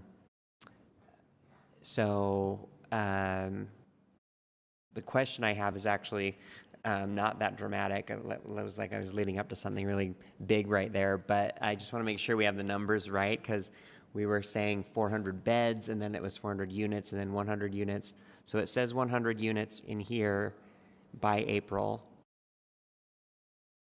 It says 100. And this might be this. No. Yeah. So it's 400 for sure. Yeah, so we're putting it out there as that transitional to permanent supportive housing sort of continuum, because in some traditional, they'll not have a full sort of studio apartment. It'll be a bed in an individual room, but those are some shared things. In a full studio apartment, it's self-contained with a lease and everything else. They function similarly in the sense that you have an indoor place that's indefinite, Right. And some privacy, but that's why we say beds versus units, so there could be a continuum there. Can I jump in real quick? Well, 'Cause wait. I think It might have been our I think I mistake can of clarify, 90. because it says that the grant, one of the requirements would offer at least 100 units. Oh, I But there see. would be multiple grants, is my understanding. Yes. So I think that's where. Okay, thank thank you. you. Exactly. And we'd like to take it to 90. Your question is what made me get confused, so I'm glad we clarified. Per project, I apologize. Okay, got Yeah. it. And, well, anyway, Thanks for clarifying that. Thanks for all the work and to get us here. I really hope that, we've been doing this long enough that I don't know that we want to say that the problem's fixed or anything like that, but I really hope that's not the message that people are getting. But we've come a really, really long way, and getting this today is exactly what we've been asking for years and years. So it felt great to be there. Thanks. Councilman Valdez. I just have a really quick, do we procedurally need to do anything to go to the 90 instead of 100 in a motion, or? No, you mean 90 what? 90, it sounds like there's a project that falls between the 90 and Yes, 100. And we want to. Yeah, a couple of the projects, the initial numbers would say 100 or somewhere in that lane, and they dropped a few for some, I know at least one dropped a few for like staff office space for services. So that's why we said, to be safe, it might be easier to hit a 90 sort of threshold than 100. But I don't know that, I think the mayor asked maybe if the city attorney would have a opinion on the language there. We transmitted that we would have 100 per, but we'd like to shift it to 90. When the council makes a motion to approve this budget amendment, if you choose to, you could indicate that the grants would be for 90 instead of 100. Thank you. Okay. Thank you. I echo everybody's comments. I think, like Chris says, it was validating because I know we've been talking about this for a long time. So finally, Mayor, you've been able to be the glue with the state and the county. Thank you. I appreciate that because it's been a long time coming, and finally we got some support from the other cities, as it was demonstrated today with Mill Creek stepping up and the other cities as well. In terms of us, I am hesitant as well for a certain, I'm hesitant because of the experience that I've had in my district. And this is prior time where we have essentially we're doing similar things, and we can get into this trap where either we're going to be asked for more after we give away this money in the grant form, because of costs, because of service, because of lack of, we see it every day right now when we're being told that the money that we already gave away, it's not enough. And then also the things that, unfortunately, there are some projects that are in District 4 that we participated financially, or we still participate financially, are still problematic for the neighborhoods. And that's where I'm super worried about, that we're going the same direction. This is a little bit different, like the way we're doing it, but essentially because potentially these projects are more advanced in that sense, like it's not in the future, but again, I feel like we're almost doing the same thing, and so I am in the fence. I'm not sure what to do. I know when we had the small group meetings, there was a proposal potentially that Andrew, you talked about, that I think it was the MVP group, and I'm not sure how far, if you have been able to ask out there, or if the people that are trying to do that project have been able to ask for other funding sources, or maybe, not counting with the city one in a way, because I know there are philanthropists out there that would love to support projects like this, especially like that, and then that would free up some of our money to do some more in other areas that we can use for homelessness as well, but other things that we probably need to help as well on. So that's, maybe I'm not all in on all of the, projects yet. I do want to help. I don't know, I have a little bit PTSD with what we see every day in District 4. So I don't want this to happen to the West Side. I think that it's, when we talk about private developers and developing housing, the market has a lot of fluctuations. We know from longer projects that the longer their projects open, the more likely that inflation and other supply issues will cause cost to rise, right? One of the hopes is with a compressed time frame of 6 to 9 months, that's less likely. But part of the reason for doing the grant and vetting the proposals is to look at the numbers from ourselves as well and have some more assurance that we feel comfortable within reason on that. To the second point about previous experiences with permanent supportive housing projects or projects that have not seemed as peaceful at times as we would have hoped, I think that we've gone back at your request actually to ask about what further needs are at certain projects and see if the city can, in non-monetary or other ways, help to promote or help them get what they need, whether it's from the private market or us working with them on that. So I think that's a legitimate concern. I think it's important for us to revisit those projects, learn from them, mitigate there, but also take those lessons forward to these projects. And if we're putting money into a project, then we have the ability to ask certain things and ask the right questions to ensure things are done the right way, right? Your point is good. I think it's a valid concern always. I think we're going to be very aware of that as we go forward and try and do the best we can under the circumstances we have. Yeah. Thank you. Councilmember Fowler. Quick question. So I was doing some math, and I'm not very good at math, and like every lawyer would say, that's why we went into law, because we don't do math. But if the highest limit is 2.5 million, from what I looked at, it would only fund, like, let's say they need whatever projects need. We go to the max of that 2.5. Okay. That would only fund 2.4 projects, which would be 200 beds. And so curious as if we lower that threshold just a little bit, even to like 2 million, then we're increasing the opportunity to increase the amount that we could have more beds, if I'm doing the math. And maybe they're like, this is really the first time kind of looking at this and thinking about it. So maybe there's some science other than just strict multiplication and addition that I'm doing, or division that I'm doing, that we came to this number. I think your math is good, but the projects aren't apples to apples.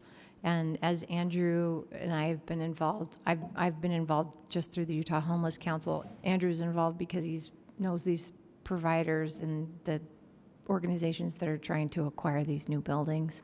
And he has a better understanding of the financial stack differences between these projects. And so he can correct me if I'm wrong, but from the financial stack information that's been shared through the state process, and knowing the range, which is from about 100 to 200 units on the different projects, we feel confident that the differences in their gaps will allow us to help multiple project more than it pairs out if it were apples to apples on all of them. Basically, we anticipate giving various amounts of money, not the same amount to each project. Is that fair, Andrew? Yeah, I think the intent with that minimum threshold of 90 beds now was the intent to get larger projects, not the 60 or below sort of number of units. But within that, I think there's some flexibility for us to make some decisions once we see who's applying and how many beds. If it's a proportional amount per bed, a 200-bed facility versus a 100-bed facility, or something in between. It does leave some flexibility based on what we see from the funding stack of each of these projects that might apply. So it could max out at 2.5, but it might be just 3 at 2, something like that, or more. Sure. I mean, I understand all of that. I was just considering lowering that maximum a little bit to get more beds. But again, if there's information I'm not quite as privy to as is out there, then that is the number. But like I said, just doing some basic math. I think knowing if your intention might be to have maybe lowering it to maximize the number of beds, I think we could definitely take that in as far as your intent if you vote for this. Yeah, not about you. Mr. Just the 2.5 is the maximum per project, and the 100 or 90 is the minimum number of units per project. So one project at 2.5 could have more beds, right? So like a larger, so there was a project of the state that got 197 beds, I believe, was what the state funded them for. So it could be a large project like that, conceivably. So yeah, we're not limiting, anyway, yeah, okay. And it's a gap funding, so one company could have project could have a gap of $1 million, one could have a gap of $2 million, one could have a gap of $3 million. And we're intentionally, one of the requirements also was majority of the funding is non-city, because we're looking for projects, because we're going to be a gap funder, so they should have a lot of their funding stacks set up already. Okay. All right. Thank Councilmember Petro.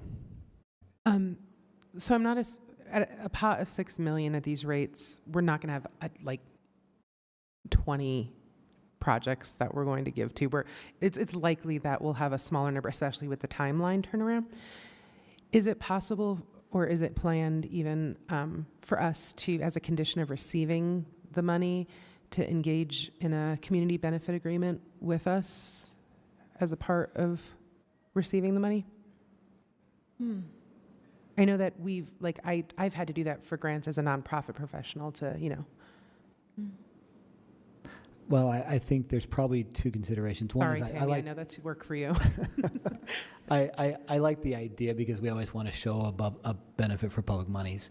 I think one of the questions would be, with a tight turnaround and the expectation they finish a project in that time frame, if it's feasible to do a full study like that, or what would or maybe we something like abbreviated, but I think in the application process we may ask for something similar that might be helpful to get some of the details that way, if that might satisfy the same intent. yeah, I think it could be. We always say the only time we have say on these kinds of things is when it's our land or our money, and it's our money, so I'd like to leverage that if possible.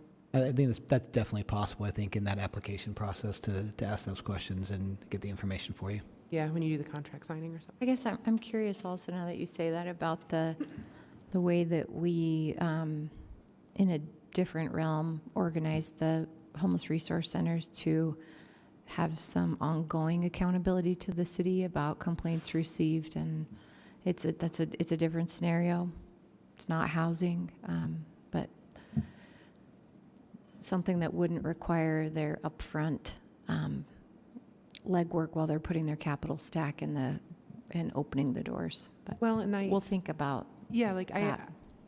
I love the people who are stepping into the service gap for us and are willing to scale their models to reach the crisis. But any of us who have ever scaled anything before know that that's a really dangerous time for quality control, for those sorts of things. And so kind of doing things that show our unsheltered constituents that we're concerned about their ongoing welfare. It's not just getting a roof over your head that we're concerned about, and something that shows the communities that we're concerned about your long-term development, just kind of something along those two rails might do a lot to give us some levers and to demonstrate good faith to our constituents, both sheltered and unsheltered. And some of that may be available to us through the reporting to the state, because as we talked about with the compliance part, so let us look into what they'll be gathering and if that might fulfill it. Good point. All right. Thank you very much. Okay. Great discussion. Thank you. Appreciate that very much. Thank you very much. We're moving on to item number 9, Growing SLC Implementation Plan Amendment. I have Allison at the table with Angela and Rudy. I'm going to sit right here. You can be in the middle. Good evening. Good evening, Allison. It's been a long day, hasn't it, Council Chair? So this is for the council to consider an ordinance amending the Growing Salt Lake Implementation Plan. In 2022, the state legislature passed an amendment to require that an implementation plan be added to the city's annual moderate income housing plan, and they required that this be adopted by October 1st. The Department of Community and Neighborhoods, sitting here, has developed this new implementation plan, which will supplement the city's moderate income housing plan, which is part of the Growing Salt Lake City, which is the city's existing 5-year housing plan. So it's sort of a Russian doll of plans in housing.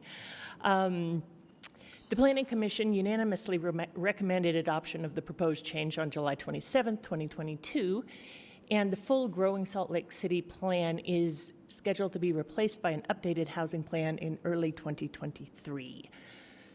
You will have potential action on this item on September 20th, and I will leave it to Rudy and Angela to explain more. Thank you, Allison. Thank you guys so much for the time on the agenda this evening. It feels very timely that we're following the homeless budget amendment discussion as The implementation plan is really an effort by the state through negotiations with the League and the Property Rights Coalition to hold cities accountable to develop affordable housing. And it's not just a Salt Lake City issue, but it's a state-wide issue. And so this is a little bit challenging for us, seeing we were in our last year of our housing plan, to have to quickly create an implementation plan for a plan that expires this year. And so we are asking for a briefing this evening on the amendment to Growing SLC with an action next week to adopt the implementation plan so that we can be in compliance with state requirements by October 1st. In order to be in compliance, or once we're in compliance, then we're able to be considered for state funding like TIF, TTIF, and ARPA funds. So it's incredibly important that we're in compliance. I'll also just say, from a legislative perspective, I'm in meetings every day talking about the bills that we're going to be running in the upcoming session, and there's a lot of conversation happening around both incentives and penalties around moderate income housing plans. So it's imperative that we as the capital city are setting an example here, but also that we're in compliance with those state requirements. And obviously we all know the need that we have for affordable housing in the city. So with that, I'll turn the time over to Rudy. Can I just jump in real quick? I just want the presenters to know we're not standing because of anything other than our watches told us to, and it's been a long day. So I don't want to intimidate anyone. It's like, well, that was easy. We're done. I was just waiting for you guys to say, "Oh, Captain, my Captain," when you stood up. Yeah, I saw you all stand, and I was like, oh, somebody's iPhone alerted them that it was time to stand up, and you'll get your check for the hour. Thank you for having us. Thank you for enduring this long day. And you can advance the next slide. As Angela and Allison mentioned, Growing SLC, which is our current 5-year housing plan, is in its final year. It will expire at the end of the fiscal year, so at the end of June. And in the last legislative session, the legislature passed HB 462, which made changes to the requirements of moderate income housing plans. One of those is to have an implementation element included by October 1st of 2022. As Angela was mentioning, it's a little bit inconvenient given that our plan is expiring to have to do an implementation plan for the final, at this point, 9-ish months. But we're trying to do it to be in compliance. We are also in the process. Engagement has already started for a new housing plan, which we're calling Housing SLC. We've been doing a bunch of work to engage the public on that, and so far it's been great. I also want to mention that the new housing plan is working in tandem with the Thriving in Place effort, and the recommendations that come out of Thriving in Place will be included into the new housing plan. So they will be kind of one and the same thing going forward. And during all of that, we will follow Resolution 14 of 2020 to make sure that you're included in the process throughout kind of every step of the way. Then I also just want to say we're hoping that the new housing plan be adopted before the budget season kicks off, so that any financial kind of investments that need to take place for that housing plan to be successful can be rolled into the budget, and we don't have to do budget amendments kind of moving forward, but it can all be kind of a fluid motion. Can you advance to the next slide, please? So HB 462 has a couple of key requirements that we need to be mindful of. One of those is the implementation plan requirement, which is why we're all here. And in that, because we're a city with a fixed transit or fixed rail public transit station, we have to have a minimum of 4 strategies in that implementation plan in order to qualify for the funding that Angela mentioned. And if we want to go above and beyond, we can have at least 6 strategies that we consider, and that will make us eligible for priority consideration for that funding. So that is something that we're also trying to do. I also want to mention that there's a list of however many A to X is, there's that many strategies that we can choose from.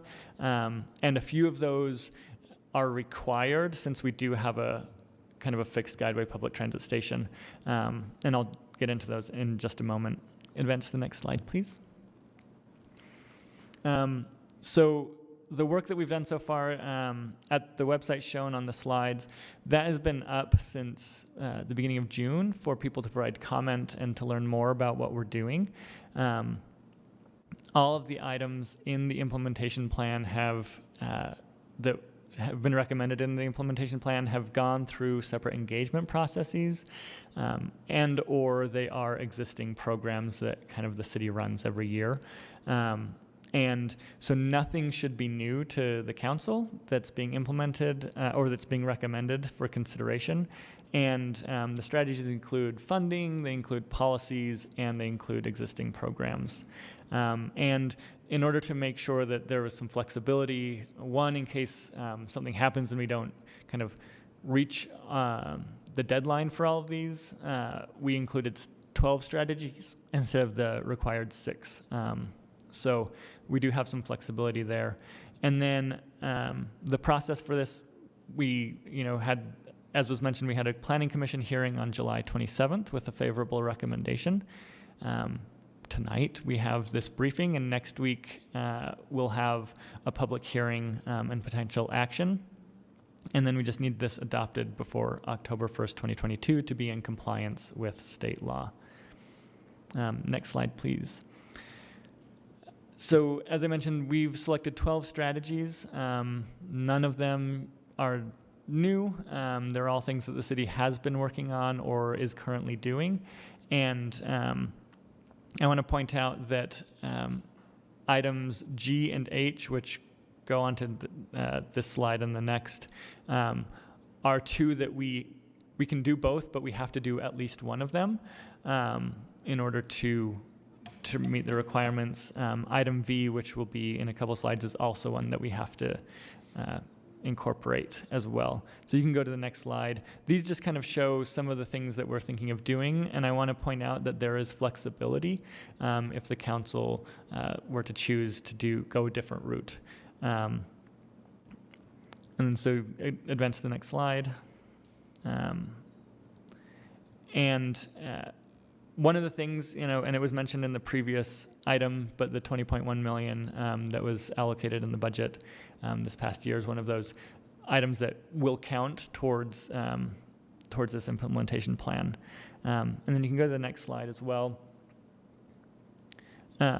So this slide was one that we prepared for everybody back in April when we presented on housing and what Community Neighborhoods was doing. It shows the process and where everything is in the process for a number of ordinances that, if the council were to so choose, could be added to this implementation plan or swapped out for existing things, so long as we're still meeting the basic requirements of the statute. With that, we're happy to take any questions that you may have. Councilmembers, questions? Councilman Fowler? Thank you. Quick question to remind myself. Housing Stability is what used to be HAND. We changed the name. Okay. Second thing is, it seems like because we're a cool city, so many of these things we already in some ways are doing. So the implementation plan is sort of just in some ways codifying, if you will, for lack of a better term right now, what we are already doing within RDA, within Housing Stability, what we've been doing for years, in essence. There may be some tweaks here and there, but for the most part, right? Yes. Because it's essentially a 9-month implementation plan, we didn't want to throw anything new that was going to be really difficult to lift. We wanted to make sure that we were able to accomplish those things, and we are doing a lot of really great things that are kind of renewed annually, so we thought, at least for some of those, we'd just put those right in. because they count as strategies. So.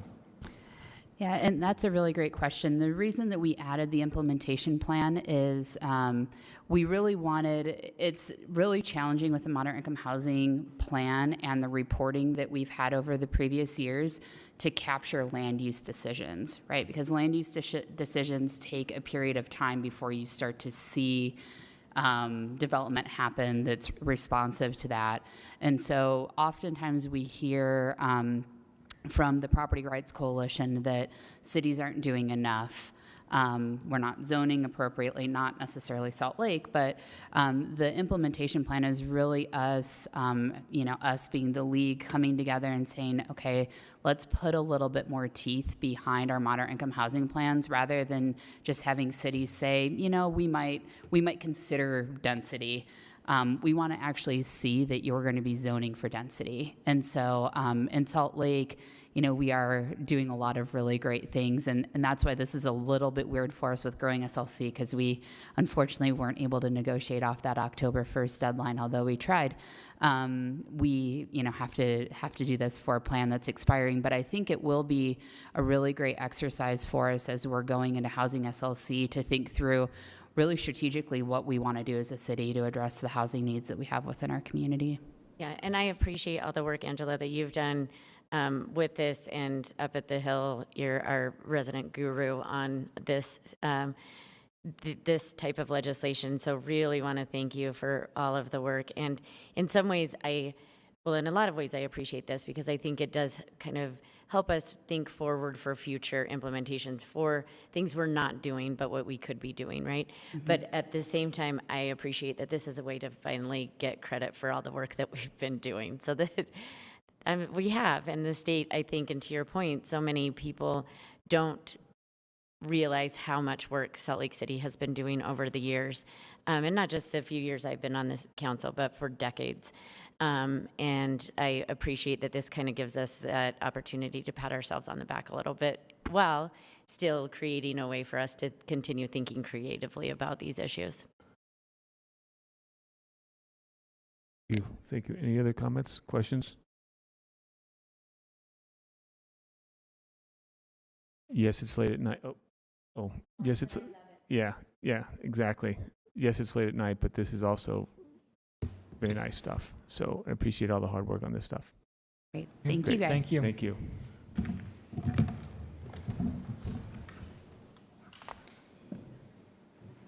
Council,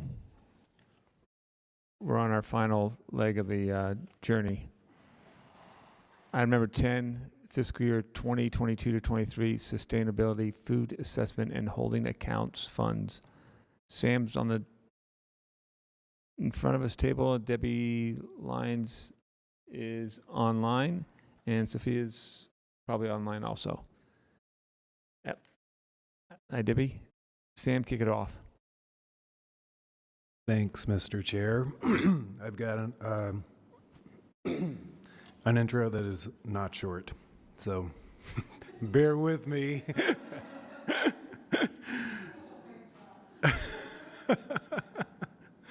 The Sustainability Department proposed the community food. The Sustainability Department proposed a community food assessment as part of its fiscal year 2023 budget, funded at $125,000. The council appropriated the money but held it, pending more information about the program and about the character of the assessment in the context of the city's policy on master plan documents, among a couple of other questions. The administration indicates the assessment as a data gathering effort or study and not a multi-year planning document. In other words, not the type of document typically classified as a master plan. So today the council is considering whether the Department of Sustainability has satisfied the council's budget condition for the food assessment funding. The department informs the council that the requested $125,000 budget is to complete the food assessment, which the department again describes as a data collection or survey project. The council may want to ask the department about the nature of the assessment, the data collected, how that data will be used to inform future policymaking documents and budget requests. A straw poll has been requested at the conclusion of this item. Staff wrote some options for potential motions on that straw poll on the question of funding release. That motion sheet is in your printed material at your seats. So, let's see, with that, Mr. Chair, would you like staff to walk through the policy questions, which might be more involved than a typical briefing, or instead, would you like the department to present information on the request before that?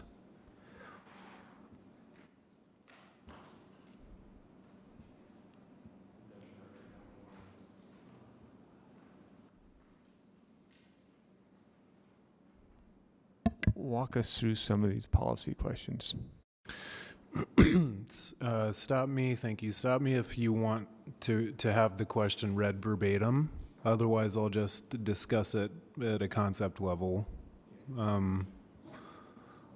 Please discuss it at the concept level. Okay. If you're sure.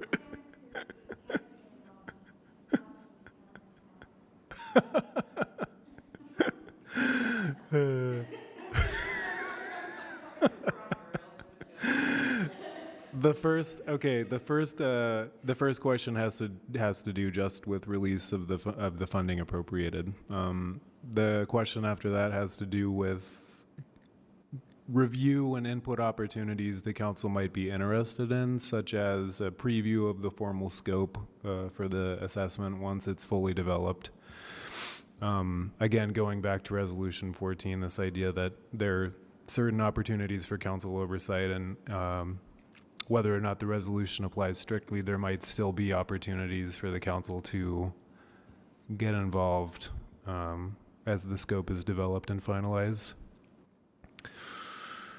The next policy question is substantially similar. It deals also with engagement questions related to the substance of Resolution 14. Next, a question about general fund priorities and whether a place should be made among them for food security work. It's not typically the ambit of city governments to do food security work as council staff understands it, except for this city government, of course, and the time that it has. Integrating this work more into the general fund might involve modifying existing priorities given the limited nature of general fund resources. The next question has to do with formalizing the one of the advisory boards the sustainability department utilizes and refers to in making requests and recommendations in the food security context. The board operates not unlike a city board or commission, but is not formalized the same way in terms of the way the board is staffed and appointments are made. So council members might be interested in formalizing them. Yeah. Next, the legislature has made resources available for... Mr. Chair? Go ahead. I mean, this is important work has been done here by the administration. I'm sorry for interrupting. And some of the concerns we had, or at least I had, when we were talking about this during budget, related to the issue of other organizations doing this work, and the notion of that this allocation of money was already decided. So I would like to propose a straw poll that I think puts our intent together, and that's motion number 4, to support the releasing of the $125,000 for the city sustainability department to conduct the project with the legislative intent that the department work with other entities doing food equity work to evaluate and report back to the city council on whether the future data gathering can be accomplished by a regional or statewide governmental entity to continue to build the foundation that the city has established and relieve the city's taxpayers of funding of what is currently a regional beneficial service. Was that you actually making the straw poll? Could I ask a question about the straw poll? Yes. Yeah. I like that straw poll. I also motion 3 on this motion sheet. It seemed like it could be connected with motion 4. It doesn't, to me, seem like that they're mutually exclusive, and I would like to add the language in motion 3 as a friendly amendment if I'm reading it correctly, and it seems like those both could coexist. You mean about the return and report collaboration, if there are entities doing similar work? Yeah, so motion 3 seems like report with other entities, specifically the Utah State Extension, and motion 4 seems more related to the data gathering, but collaborating with other entities. I think it's more than just the data gathering. It's like actually gathering the data and then implementing the data. I think both of those things should be collaborated at different levels. It's friendly enough. I like it. Okay, thanks. And Can you, oh, sorry. Cindy, go right ahead. just, I think the main thing that our sustainability department wants to know tonight is, are they going to be free to do this study? And so it might be one of those situations where if you can tell us your intent in terms of the surrounding words, which is what you're doing now, then that's great, and we can bring that back with the official action. But it might be that you could make it easier for everybody and yourselves if you give us your feedback and just clarify for those guys, are they good to go with their study? So I'm not criticizing, I'm looking for a shortcut. No. Let me say this. So this is what I intended with this. 4 and 3. Yes, and it's releasing the funds for the study, but expecting a report back about other organizations doing similar work, and also if there are partners that are doing this, and if this is a work that needs to be done by a different agency or a bigger agency than us. So I think that is my fully intent. with you. 4 and 3. Yes. Oh, sorry, Councilmember Petro. Councilmember Pui just covered my concern, I think. So, straw poll, motion 3 and 4 on the table. Can I just clarify? With the funding being released and all these words. All these words. Added to that release. And can I just clarify what I believe we just troubled to Cindy's point? Yes, do this assessment, continue on the work that you're already doing. But if in a perfect world, I would think this is something that we could continue the work that we're doing, maybe get that to a good wrap it up to a good spot, and then task either this Utah State agency or somebody else to continue that work. Absent them doing that, I want this work to happen. So if we're the only agency that can do this, I would continue to support it, but it seems like there are other agencies that can, and so my goal would be for it to be moved under those. But I think the straw poll we just took is perfect, that return and report and let us know whether or not that is possible. Okay. Thank you. And one more clarification on that. It is my understanding with what you said is, so you can go and do the assessment and figure out what are the needs in Salt Lake City, and then what other agencies might be providing solutions for those needs for our residents in Salt Lake City. But if there's none of them, because maybe some of the state ones, they might be very general and not as focused as they should be in Salt Lake City, then the sustainability department can say, hey, they're doing all of this, but we have this need that nobody else is doing, and probably we'll have to do it. So here's the options for the council to decide if you want to do or not. I think that's kind of covered in that. Yes? 2 motions. Okay, that's good. It is covered. And I think, if I may, it's to go to the study, we'll come back and have a lot more discussion about all of Correct. this. yeah. That's it. Yeah, Perfect. exactly. That's why we're releasing the funding. Okay. Perfect. We did that. We gave that straw poll. You're right. Hey, It's too late. Do you, I move that we move it on to standing item number 11, report of the chair and the vice chair.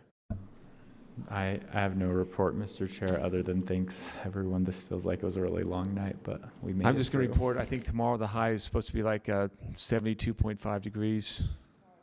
Thanks, Debbie Lyons, for waiting and all this like late at night and then And Sophia. not having to do anything. Yeah. Thank you.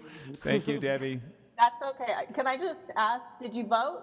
Yes, we gave you a straw poll. Okay. Yeah. Okay. Cindy, sorry, It was Cindy. a yes. Wait, Cindy Lou is shaking her head no. So I think we need to make a clarification here. Well, we didn't vote. We straw polled. Straw poll. Yeah, But the straw poll was unanimous. Straw poll was unanimous, 7-0.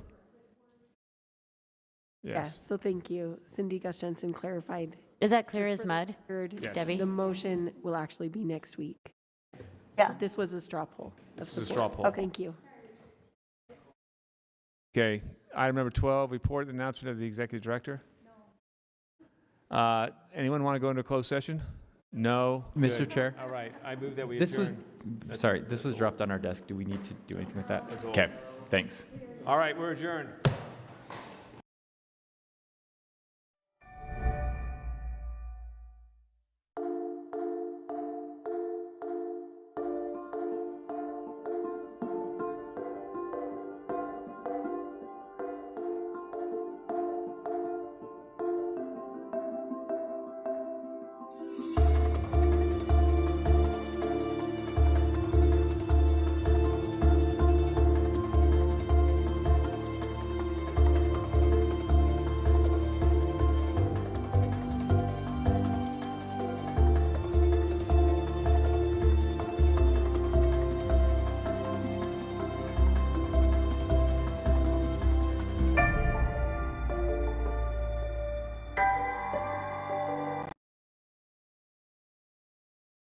To illustrate that all immigrants and refugees are welcome here, regardless of national origin. It's also a reminder that those who came to Salt Lake City would find a home here, and at the Peace Gardens, find a place that felt like home too. As an ordained minister, it is my ministry to help people with their spiritual lives. I need to see signs of trouble, like meth use, signs like sudden mood swings, hyperactivity, and erratic sleep patterns. Things I should have picked up on in one of the most important people in my life, my own daughter. Fortunately, someone did. To learn more, go to nmethnow.org or call 211. If you store your guns properly, I'll feel safer when I'm playing outside. Safer when walking home. And I won't have to tell my kids, this isn't a drill. Never let your gun get into the wrong hands. Always lock it up.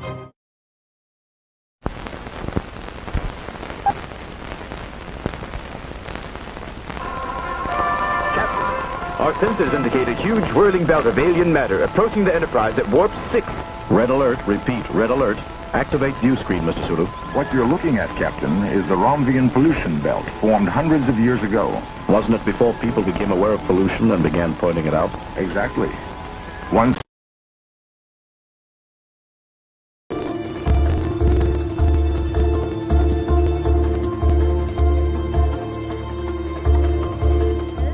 August 9th, 2022. This is the meeting of the Board of Directors of the Redevelopment Agency of Salt Lake City.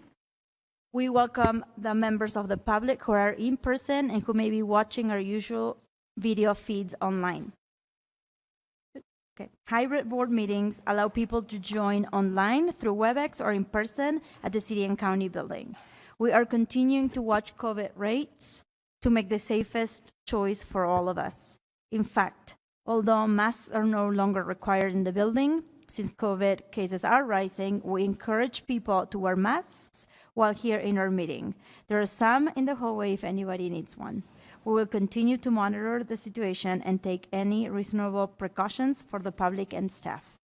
Let's move on to our first agenda item, which is Section A, comments. We start our RDA meetings with comments to the board. Your feedback is always welcome, and you can share that with the board at any time by mailing the council office at P.O. Box 145476, Salt Lake City, Utah 84114, or emailing us at council.comments@slcgov.com, or by calling our 24-hour phone comment line at 801-535-7654. Councilmember Baldomar, can you pause for just one moment? I'm sorry, we're getting feedback that they can't hear you. Okay. Can you guys Okay. hear me there? Yeah, okay.